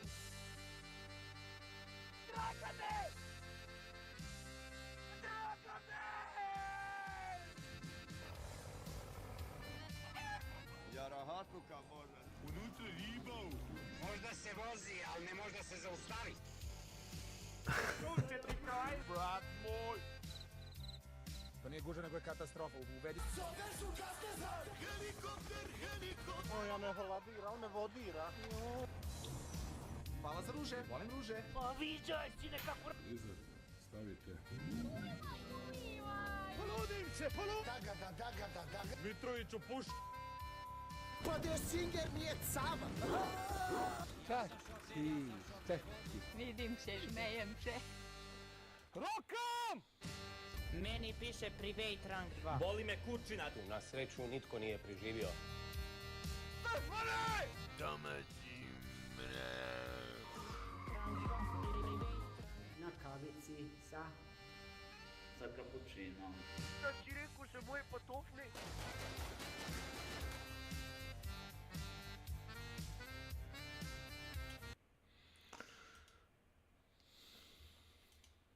What your next course of action is? Orcs only respect strength. I intend to show them that we have it in ample supply. In the 40k universe, librarians are psychers, people connected to the magical, chaotic energy of the war. This means they can use a form of sci-fi magic, but they're also especially susceptible to the powerful temptations of chaos. And Isidore sounds all kinds of sketchy, so keep an eye on this guy. This is also the first mention of something happening on planet Cyrene, something Gabriel doesn't want to talk about. And Mission 2 onwards all start with a data video intro, a flight through the planet's situation, and Gabriel giving us some more context. The situation on the planet grim. While the Blood Ravens crush the main orc offensive at the spaceport, the bulk of their force is not engaged. They gather in the wilderness, awaiting a critical mass of bodies that will overwhelm the Imperial forces in a green wave of death and destruction. The Blood Raiders will not allow this to occur. Remember, each mission is linear. There are no choices to make, and the only fail state is lose all your troops and buildings. Even if the mission says you must do this quickly, you don't need to. So in this mission, we're going to learn about stealth. That's right, it's mandatory stealth time, because this is an early 2000s game. Scouts can use the cloak ability. While cloaked, they cannot be seen except by enemy commander units, so you can bypass squads unnoticed, and then attempts to snipe any important single characters. Now this is extremely situational, and is often more trouble than it's worth to do, but we will use this once later. This is also the mission we begin to see disagreements between Gabriel and Isidore. I do not care for all this sneaking about. I know, old friend. You always have preferred the direct approach. We have the Imperial Guard. Why not send them into battle instead of treating them like glorified shepherds? If we meet the orcs in force, they cannot possibly stand before us. We have fought the orc 100 times before. They thrive on war. A direct assault on them would likely improve their morale. Casualties would be enormous. What are the Imperial Guard for if not to die for their Emperor? At the very least, we should retain a regiment to remain at our call. We have little support this far out. We would not want to be remembered for our carelessness. We, old friend? Or me? I know what this is about. There was nothing you could have done to save Cyrene. Do not mention that place again, Isidore. Cyrene was my home world. My responsibility. So there's some tension, some drama. Oh, I like this bit. While cloaked, you pass by some orcs killing some Imperial Guard, and your first instinct is to help, but if you do that, you'll die. This is a nice in-game mechanical lesson to pick your battles and focus on the greater objective. So we take out some orcs and the Bloodraven Company arrives, and we can stop all this silly sneaking about and get back to base building and charging in. And this lovely moment. I'll start base building because I understand the process from the last mission, and I'll just intuitively send out some cloaked scouts to scout the area around me. The mechanic I've seen in this mission. I always go on about stacking mechanics and how a tutorial should introduce A, then B, then let the player use A and B together, and it's done exactly that here. We upgrade our stronghold, and now listening posts can make skull probes, which are pointless units and you'll never build them again. Marine squads can now also have rocket launchers, and this leads to a lovely set moment where you need to take out some buildings but you can't reach them, so rocket barrage over this river turns them to dust. From here it's very much a case of win a battle, reinforce your squad, then move on. The only issue is the mission is clear the valley of all the orcs, and with your slow movement speed, I've effectively won in the first 20 minutes, but need to spend another 20 exploring every path to find every hidden enemy. Valley cleared, but our librarian doesn't seem completely focused. We completed our sweep of the area and can find no more orcs. Indeed. Tell your squad to move ahead and clear the company's path. Yes, Brother Librarian.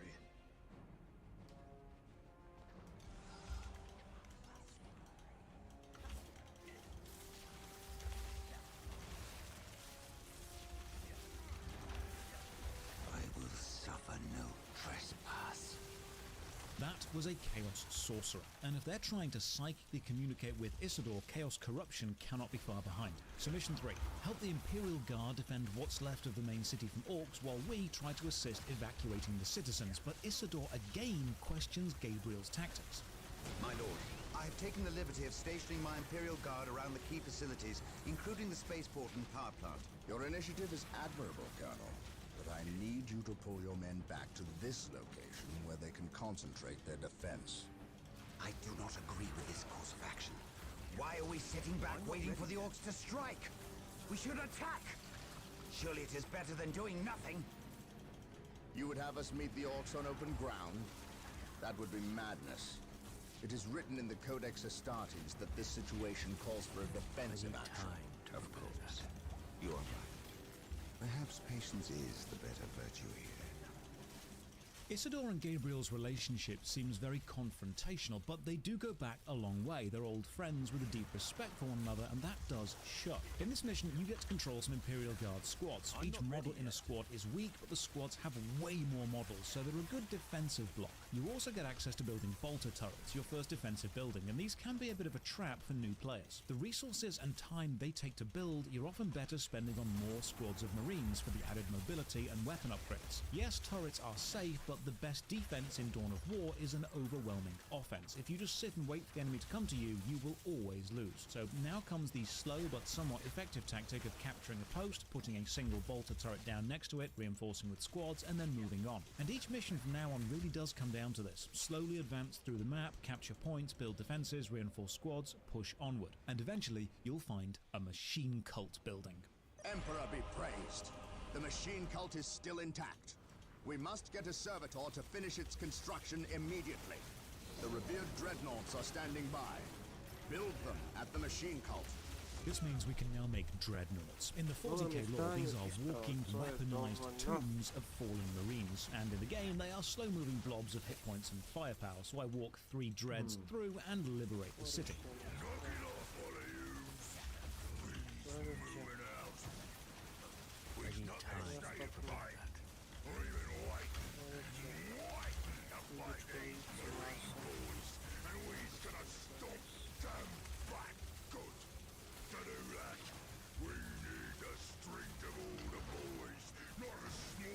Ja, bre, šta ja radim? Mission 4, and the game crashes. So we pray to the machine spirit and follow the ancient rituals of turn it off and on again, and then discover that the orcs aren't working alone. Them Umis is in for a good stomping. This is gonna be the best fight of their miserable lives. Just enjoy I'm not ready yet. fight of their lives. I don't take orders from you, Hubie. We've held up our side of the bargain, have we not?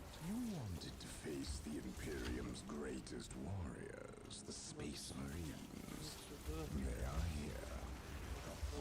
I need time to prepare that. Disgusts me.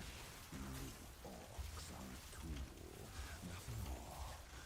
And quite an effective one at that. So the orcs are working with, or for, the forces of Chaos. Chaos Lord Bale and Chaos Sorcerer Sindri are obviously using the orcs as some kind of distraction while they do something. Mission 4, new units, long-range whirlwind tanks and assault jetpack marines, melee fighters with jump packs. You start up on this ledge, and what you're meant to do is use the whirlwinds to clear the orc encampment below before jumping down to it. However, for some reason, my whirlwinds just don't fire on the enemy buildings, even when I tell them to. Even if I manually tell them to fire at the ground, nothing happens. I spend a while moving them around trying to fix this, but eventually I just jump my marines down and take out a building at a time, retreating and reinforcing the squad between each attack. But I was curious, so I googled this, and it turns out this is a common complaint, because the whirlwinds are set to ceasefire stance, shown down here, and you have to manually change them to attack stance, but the game's never told you this before. This is done so if you do jump your marines down, you don't accidentally blow up your own guys with the AoE explosions from the whirlwinds. This is a perfect example of how the campaign could integrate the tutorial instead of having it be separate. Because, I mean, if you turn that attack stance on, whirlwinds just obliterate things. It's a real shame that this happens, because that means most players' first experience of a whirlwind is one of frustration, not one of awesome explosions. Clear the orcs, build a base, and rush to build dreadnoughts. You're capped to 5 plasma generators per HQ, so this can take some time, and this is another rather repetitive gameplay loop you'll see in the campaign. The first 15 minutes of every mission is just spent building up an overwhelming force and then steamrolling the rest of the map, because that is the most efficient way to finish any mission. Onto this orc bridge, and the first almost total wipe of the campaign, the Orc Squigger. This thing is an absolute wall. It is good at ranged, it's good in melee, it's got more health and defense than anything you've seen so far, and it actually kills all of my dreadnoughts and Gabriel. Now, when your important characters die, they do just respawn at your headquarters. The Squiggoth is meant to be a moment where you learn how to use your army well. To block off with dreadnoughts, to use missile marines behind, to maybe sneak in with scouts. But on normal, hard, or even insane, that doesn't quite end up working the way you think it would do. The best thing to do is just lure the Squiggoth down the ramp into the negative cover of the water so it takes more damage, and then throw wave after wave of your own men at it until it dies, just as the Emperor intended. 45 minutes later, the orcs are gone, and unfortunately, an Inquisitor arrives. The Orc warboss has been destroyed, but we saw a dropship leave the area. Captain, she bore the 8-pointed star. The mark of the ruinous powers of chaos. The forces of chaos. I'm Here? not ready yet. Now? Tartarus has endured several Black Crusades led by the terrible Chaos Champions. However, it seems too convenient that orcs and these heretics are here at the same time. Isidore, do you sense anything? No, I have sensed nothing. Ah, I need time our honored guest has arrived. Who is it? Inquisitor Mordecai Toth, protector of the Emperor's divine word and will. Is he here to take command? An Inquisitor may have no unlimited power. Yes, he can commission the service of any Imperial citizen, from peasant to planetary government, but I shall not cede command of my Space Marines to him, Inquisitor or not. If chaos taints this world, then that explains his presence. We must share with him what we discovered. Inquisitor Toth, welcome to Tartarus. Thank you, Captain. But we have little time for courtesies. You and your men must leave Tartarus now. In I'm not 40k, ready yet. the Inquisition are the final word of the Imperium of Men. They can take command of entire Imperial Guard regiments or even Space Marine chapters, or their highest power, Order Exterminatus, which is completely destroying a planet, only done in the most dire of circumstances. This warp storm could trap us here for a month or for a I century. cannot carry more. We must evacuate Tartarus before it arrives in 3 days' time. The Imperial Guard and Holy Fleet can attend to the evacuation. The Blood Ravens have more pressing matters to contend with. Such as? I believe agents of chaos have taken strong root here. I sense no taint here. Even so, were there a chaos presence on Tartarus? I'm not ready yet. It is better we leave them here with the orcs than waste more lives fighting them. That is a matter for my brothers and I to decide. We will use these 3 days to settle our affairs and satisfy our suspicions. Meanwhile, you have our transports to facilitate evacuation. Colonel Braun, the captain and I must attend to matters of faith. If you would leave us, please. But surely this involves me as a... Forgive me for not being clear on the matter. I said please, when in fact I meant now. This does involve him. You should have shown him a modicum of respect. Captain, you uncovered the extensive heresy of your home world. Cyrene, was it? That has nothing to do with the events here on Tartarus. But I believe they do. You requested the Inquisition undertake an exterminatus, the destruction of your planet's entire populace, which we oblige. I am not questioning your loyalty, but I must wonder if your actions on Cyrene have not affected your judgment. I merely fear that you might see chaos, but it does not exist. The coming storm will trap our enemies here, where they can consume one another. And what if the forces of chaos escape the system before the storm? No. We will not use this freak occurrence as an excuse to avoid our enemies, or our responsibility. They are here for a reason, and we will discover that reason. The humans are coming your way in full force.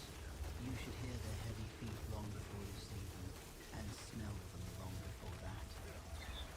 So, more reveals and more twists. It seems Gabriel Angelo, our honoured hero, actually ordered the exterminatus of his own home planet of Cyrene, and while Gabriel knows this was the right thing to do, he clearly harbours guilt over doing it. But it seems we're not alone. While this conversation's happening, we're being watched by an Eldar sniper. Why are the Eldar here? What the hell is on Tartarus that everyone wants? So Mission 5. Inquisitor Toth is now a controllable unit, and this opens up even more buildings to us. The sacred artifact for producing more characters, including an apothecary for healing our infantry. We push on and find some more orcs fleeing.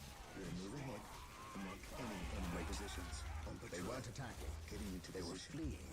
What could inspire fear? I need time to prepare. I like how passing the fleeing orc squad was done in-game and not via a cutscene. Made it feel like something happening live right now, which we weren't expecting. The Eldar are covering this high pass, but that's okay. We've now got armoured rhino transports. Pile in the troops, pass by the sniper fire, and retake the high ground. This brings a new unit, the Hellfire Dreadnought, foregoing melee weapons for way more ranged firepower, missiles, and eventually las cannons. And oh look, a Chaos Rhino part of the scenery. Guess we're getting close. Advance through the Eldar and Orc skirmish, killing both sides, and eventually find a rather macabre altar. So the good Inquisitor senses no chaos here. How fortunate for the Imperium that such keen-eyed eagles stand vigil over her gates. What dark crafts have these Eldar invoked? None. At least not here. The servants of Chaos sacrificed this poor guardsman themselves. To what end, Isidore? I know not.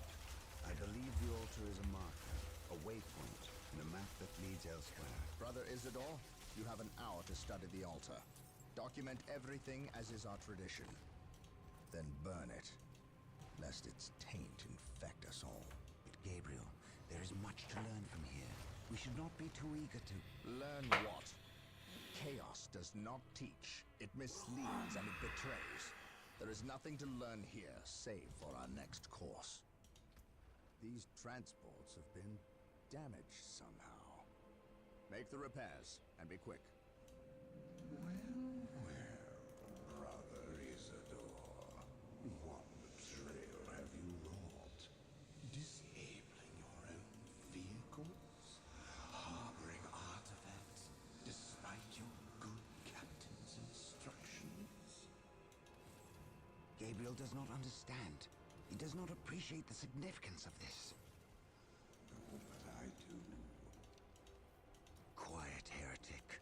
Once I find what you seek, I will use it against you for the glory of the Emperor and my brothers. Well, then come to me. I wait at Mount Korath. Have no fear, sorcerer. I will be there. Ooh, even more twists and turns, including a literal camera twist. This is known as a Dutch angle, used in filmmaking to enhance unease, fear, or to frame unexpected events. Here it's used when our good librarian Isidore is spending even more time talking to the ghost of Chaos Sorcerer Sindri, as we learn Isidore is willing to sabotage our own rhinos just to spend some more time studying this Chaos artifact. He's also told to visit a nearby mountain for more answers, and he says he will. On to Mission 6, where Inquisitor Toth suggests, perhaps rightfully so, we should all just leave. The Imperial Guard is barely keeping order in the major population centers, sacrificing their lives long enough to hold back the green tide of the Orcs. They are truly warriors of the Emperor. Exalted Farseer, the humans are moving, traversing the slope as you predicted. They are walking into our trap. Yes, but you can never ambush Shady, a shady space lady. marine. Remember that. They expect treachery at every turn. You can only validate their suspicions. Are you certain? Yes, the path to Mount Korath. This is where the altar said we must go. Why? Do you question my findings? I do not question your abilities, Brother Librarian, but I do question their tactical sense. That mountain pass Shady is lady. the perfect location for an ambush. Listen to the distrust in his voice. He probably calls you mutant behind your back, but he fears your divinity, your power. You must put the child at ease. I do not deny that this is likely a trap, which is all the more proof that our enemy lies in this direction. Very true, old friend. Stay alert and follow my Vidi ga lead. Milanče. I want no mistakes. Agreed. I like how Gabriel praises the Imperial Guard. That's rare to see from a Space Marine, and Isidore is seeing even more Chaos Ghosts, but here's a bit I really like. The Scouts use the invisibility upgrade in the cutscene, again tying the cutscenes and gameplay together both visually and mechanically. Our problem is now twofold, Eldar and Orcs. So we take the Eldar out, and the Imperial Guard stick a regiment of men and tanks covering the eastern flank, stopping any Orc advances. Now on normal difficulty, you don't need to worry about this, it will hold its own. On hard or insane, you do have to play fast, or this force will slowly get depleted. This is the first mission you feel ready for, in terms of control, and the variation of buildings and units available to you. There's not much more to learn mechanically, and you now have enough choice to try some tactics here. Unfortunately, it does boil down to throw a lot of Marines at it and win, but hey, at least you have got choice. This is, however, the first mission where the enemy will actively target your listening posts and try to recapture strategic points from you, so defense is a bit more important. And I love this bit where you rescue 2 forgotten Imperial Guards. It's not part of the mission objectives, you just find them randomly. Thank the Emperor you're here. I think Command forgot about us. How long have you been here? About a week. You held this position for a week? By yourselves? Yes, my lord. We've seen some pretty freaky stuff too. Come on. We'll show you.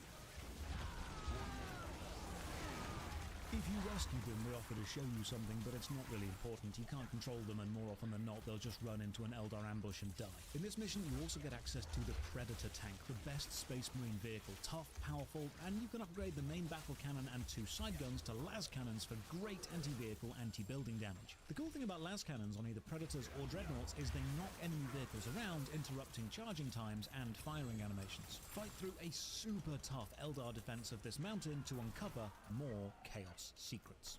We are still unearthing more Eldar explosives and demolition charges, but we dare not move them. Was this a trap? No. By the placement of the charges, it is likely they plan to collapse this area, burying the marker and anyone near it. They failed. Isidore, study the marker and see where it leads us next. Captain, Inquisitor Toph has arrived. Of course he has. Yes, Captain. It is an impressive sight. But I never claimed Chaos had never set foot on this planet before. I said that if something were here, the impending warp storm would eliminate that threat. Best we not remain to share its fate. And as I explained, Inquisitor, the Blood Ravens will remain until the last possible moment. Until that happens, in 2 or 3 days hence, I plan on pursuing this riddle. Captain, I do not presume to question your decisions concerning the Blood Ravens. But when it comes to employing the Colonel's Imperial Guard in your my quest. Yet again, you accuse me of pursuing my personal interests. It is my duty and yours to expunge any scent of heresy or chaos. You overstep yourself. As do you, Inquisitor. It is not the Colonel's Imperial Guard. To prepare that. Their lives belong to the Emperor. It is by his mandate and will that I use the Imperial Guard against the forces of disorder and elevate them in the glory of holy battle. I see now that coming here was a mistake. If you are set on a path that will lead you to destruction, I can do nothing to stop you. But I won't allow you to drag us down with you. By inquisitorial edict, I am taking control of the planet Tartarus. All requests for planetary resources, including its military, will go through me. Captain, from this point on, you and your men are on your own. Do you understand what is asked of you? I'm not ready yet. That which I offer freely, Faustia. My life is yours. It belongs to all Elder now, brave one. You will become the war cry made manifest. Your host is assembled, and we fully commit ourselves to the battle. You are the best of us. May Caleb and Chicane find you worthy of becoming his avatar. Snake! Yes. Polomila mi se kamera. Od čega? Kod? Kako sam lego i onda da ustanem ono space... Zaromio ti je kameru model. Da, dole skroz. Znam.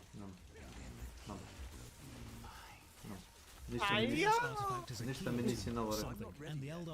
To si tek sad vidio šta. Pa sad mi se desilo. Ja sam par puta trčao, ono znaš, i onda uradim one kao dodge, kao slide. I svašta se nešto desi. A da.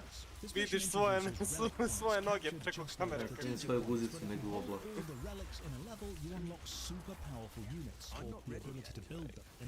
Space Marine Terminators, super heavy infantry. The AI pathfinding in the city is dire, and then we have to take and hold this point for 2 minutes to open the bridge. Very easy with enough dreadnoughts. Take all the relics and now we can build Terminators. You can build them in the chapel barracks or the orbital relay building. But if you do build them in the orbital relay building, they have deep strike, which means once they're made, they don't appear instantly. You can drop them anywhere on the map that you have visibility. This adds another use to scouts. You can sneak into the enemy base, see things, and then drop Terminators onto them. So we recapture the city and finally confront the Eldar.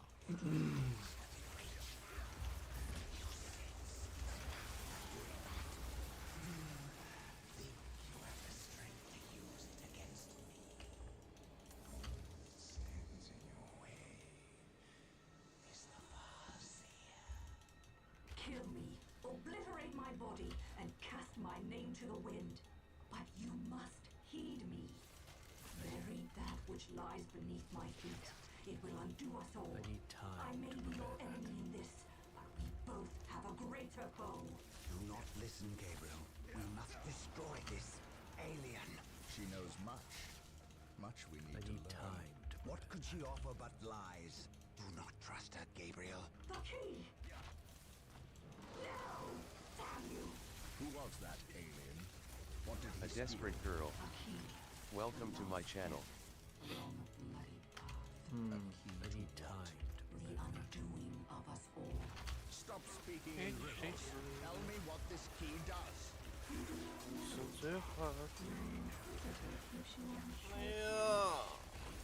I need time to Ask him. Your enemies have taken position in the Danan City sector. The great enemy managed to steal the key from out of our very grasp.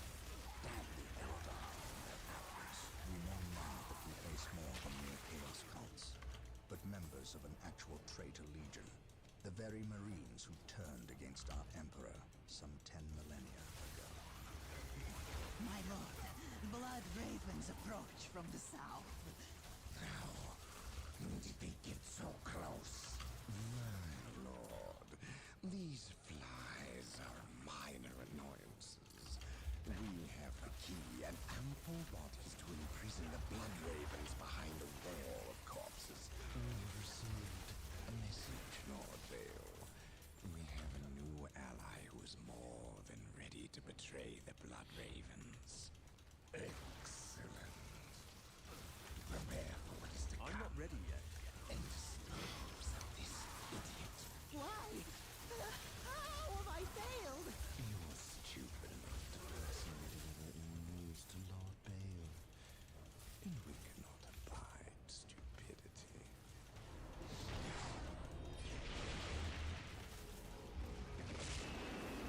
Brother Mateo, report. The Chaos Forces have rent an impassable chasm through the center of the city and have taken up position in a temple. They are performing a ceremony to release the key from its bindings. We must stop them. Yes. We will need to break down the mighty doors of that once glorious temple. So the Eldar's goals of stopping chaos might temporarily align with our own. The Inquisitor might be lying to us, and our librarian friend is flirting with a chaos power. Not a great all-round position to be in. It seems the only people that have their ideas together are the Imperial Guard. I also love how Chaos Sorcerer Sindri uses his actual in-game ability in the cutscene. So now we're fighting alongside the Eldar to secure the Chaos Artifact, some form of key, before Chaos can use it to open whatever it locks away. This mission brings the Chaos Marine enemies way tougher than Orcs and faster than Eldar. This map is also much bigger, and you actually need to use the Assault Marine's jump back ability to cross a chasm. There's no other way to get across, but this does bring another issue. Remember that troop camp? Well, I built a load of troops on the wrong side of the chasm, and I can't kill them or get rid of them, so now I'm stuck with alive squads taking up space on the cap that I can't use. Thankfully, I can rely on good old dreadnoughts to just plow through the city and knock down the doors of the chapel where the Chaos are holding their little tea party. I love how the doors actually fall in, and inside we find Traitor Imperial Guard. Guess I spoke too soon. They're fallen to the taint of chaos, so we dispense the Emperor's swift mercy. It's actually a shame that Chaos Guard aren't an official faction. I do love the art design. This mission ends when you've killed all of the corrupt guardsmen, and this takes a while because it's a big map, but once they are all mopped up, good old Inquisitor Toth is back with more news. Inquisitor Toth has arrived at your request. And what do our scouts say? I need time. The guard's distraction was a success. The Chaos Lord and his host escaped. We are, however, tracking their movements and questioning some of the traitor guard we captured. How could I not have seen this? How is it I am blind when it matters the most? Are you referring to these traitorous guardsmen or the destruction of your homeworld? Cyrene, I should have seen the rot before it spread. Instead, I was blind for far too long. I put my own world to the torch. I killed for the Inquisition's eager sanction and watched too many innocents die in a holy firestorm. And yet, here I am again at yet another doorstep, with the executioner's blade in my very hand. Blessed is the mind too small for doubt, Gabriel. Perhaps there is truth in there, for the both of us. I still believe, old friend.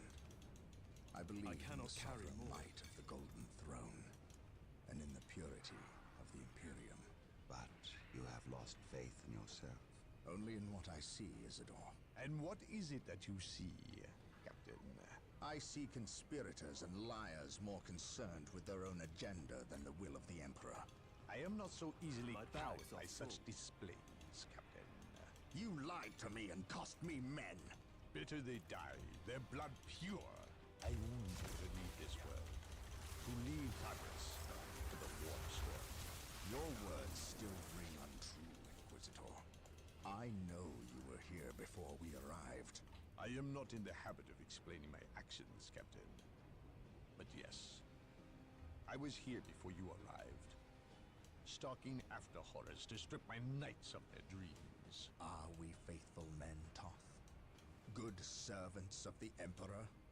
It is time for us to put aside our differences.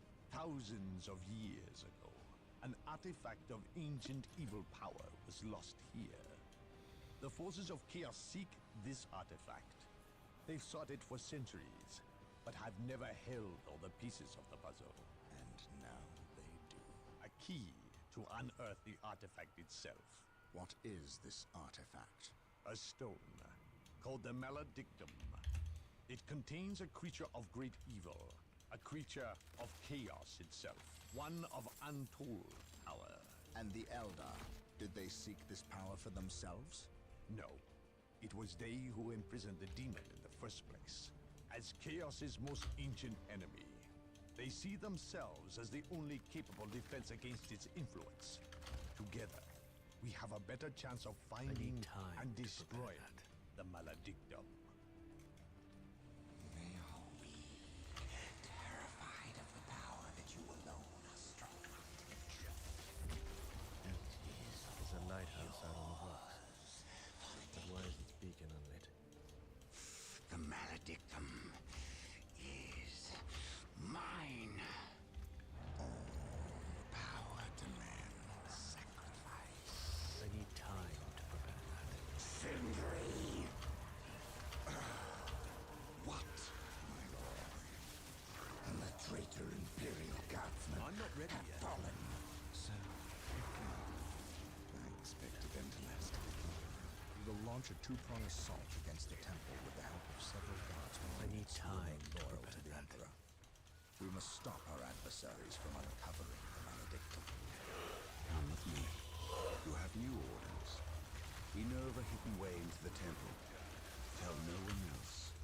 So the artifact is called the Maledictum, an ancient and powerful chaos thing, and librarian Isidore is now fully convinced its power should belong to him. Mission 9, the planet Tartarus has basically fallen. Between orc raids, chaos corruption, and Eldar interference, it's all but doomed. Sindri, the chaos sorcerer, is definitely the brains behind all of this, and Chaos Lord Bale is just a useful idiot. However, Gabriel cannot let chaos leave with the artifact, so the Blood Ravens and what loyal Imperial Guard remain join forces and push on. This mission is one of the hardest because of how it demands you split your army. You have to micromanage 4 smaller battles at once. The ultimate objective is to take and hold the 4 relics surrounding the central base, itself filled with chaos buildings and vehicles. Once you've taken all 4 relics, you must hold them all for 3 minutes, while chaos try to take all 4 back.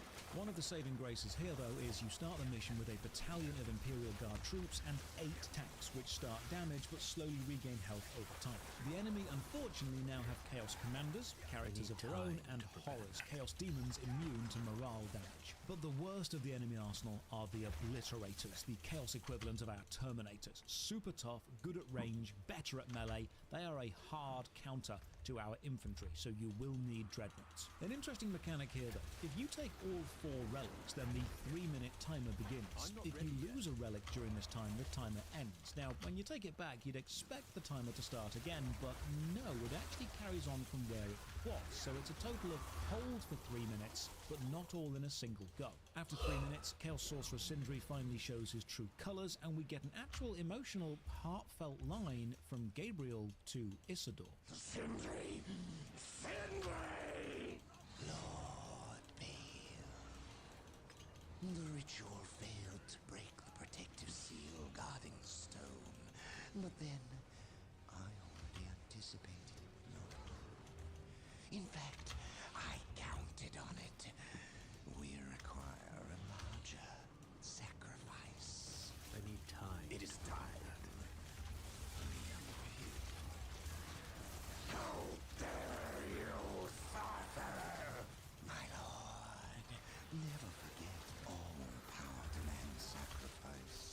ready yet. Thank you for yours.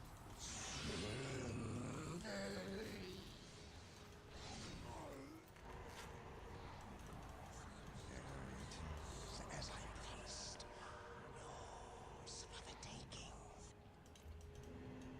Old friend? I'm not ready yet.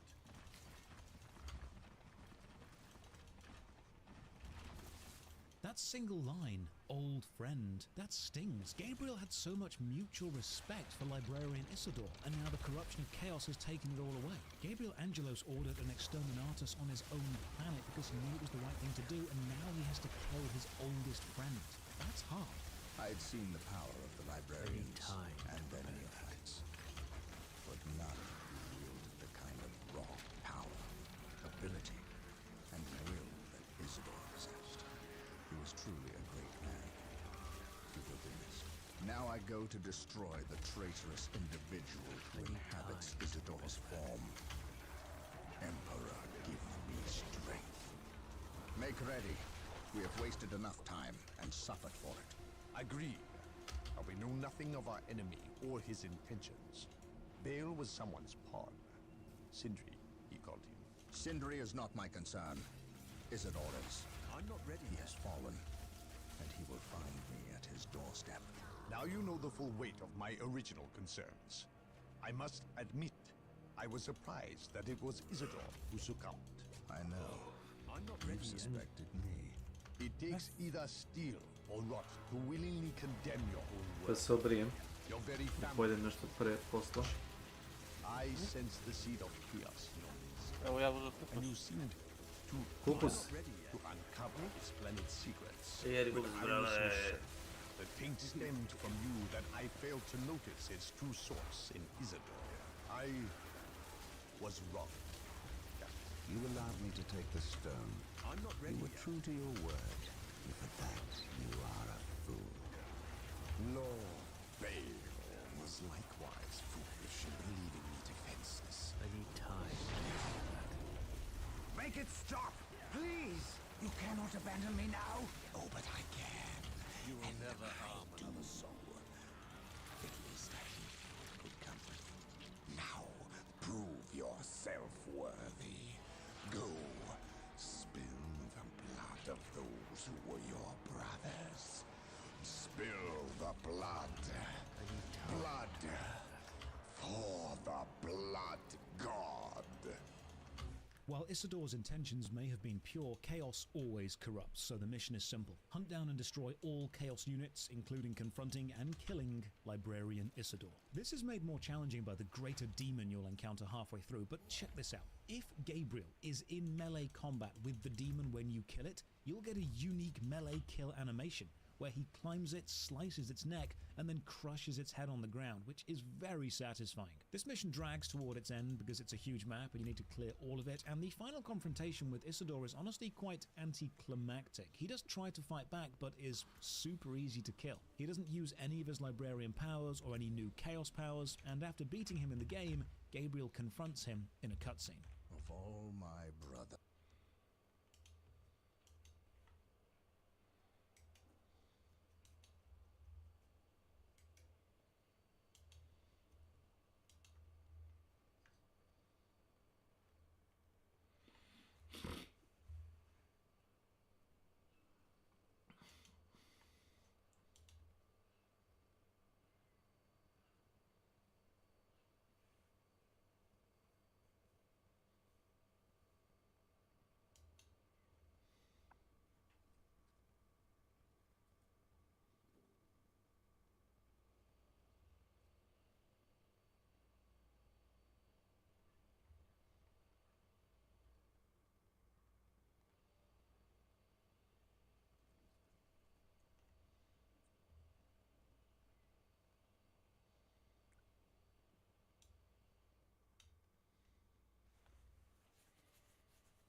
Mislim da neću. Idem da pojedem nešto. Vidimo se sutra ili večeras. Off to work. Take care. Pozdrav. Pozdrav. Prijatno, također. Thank you.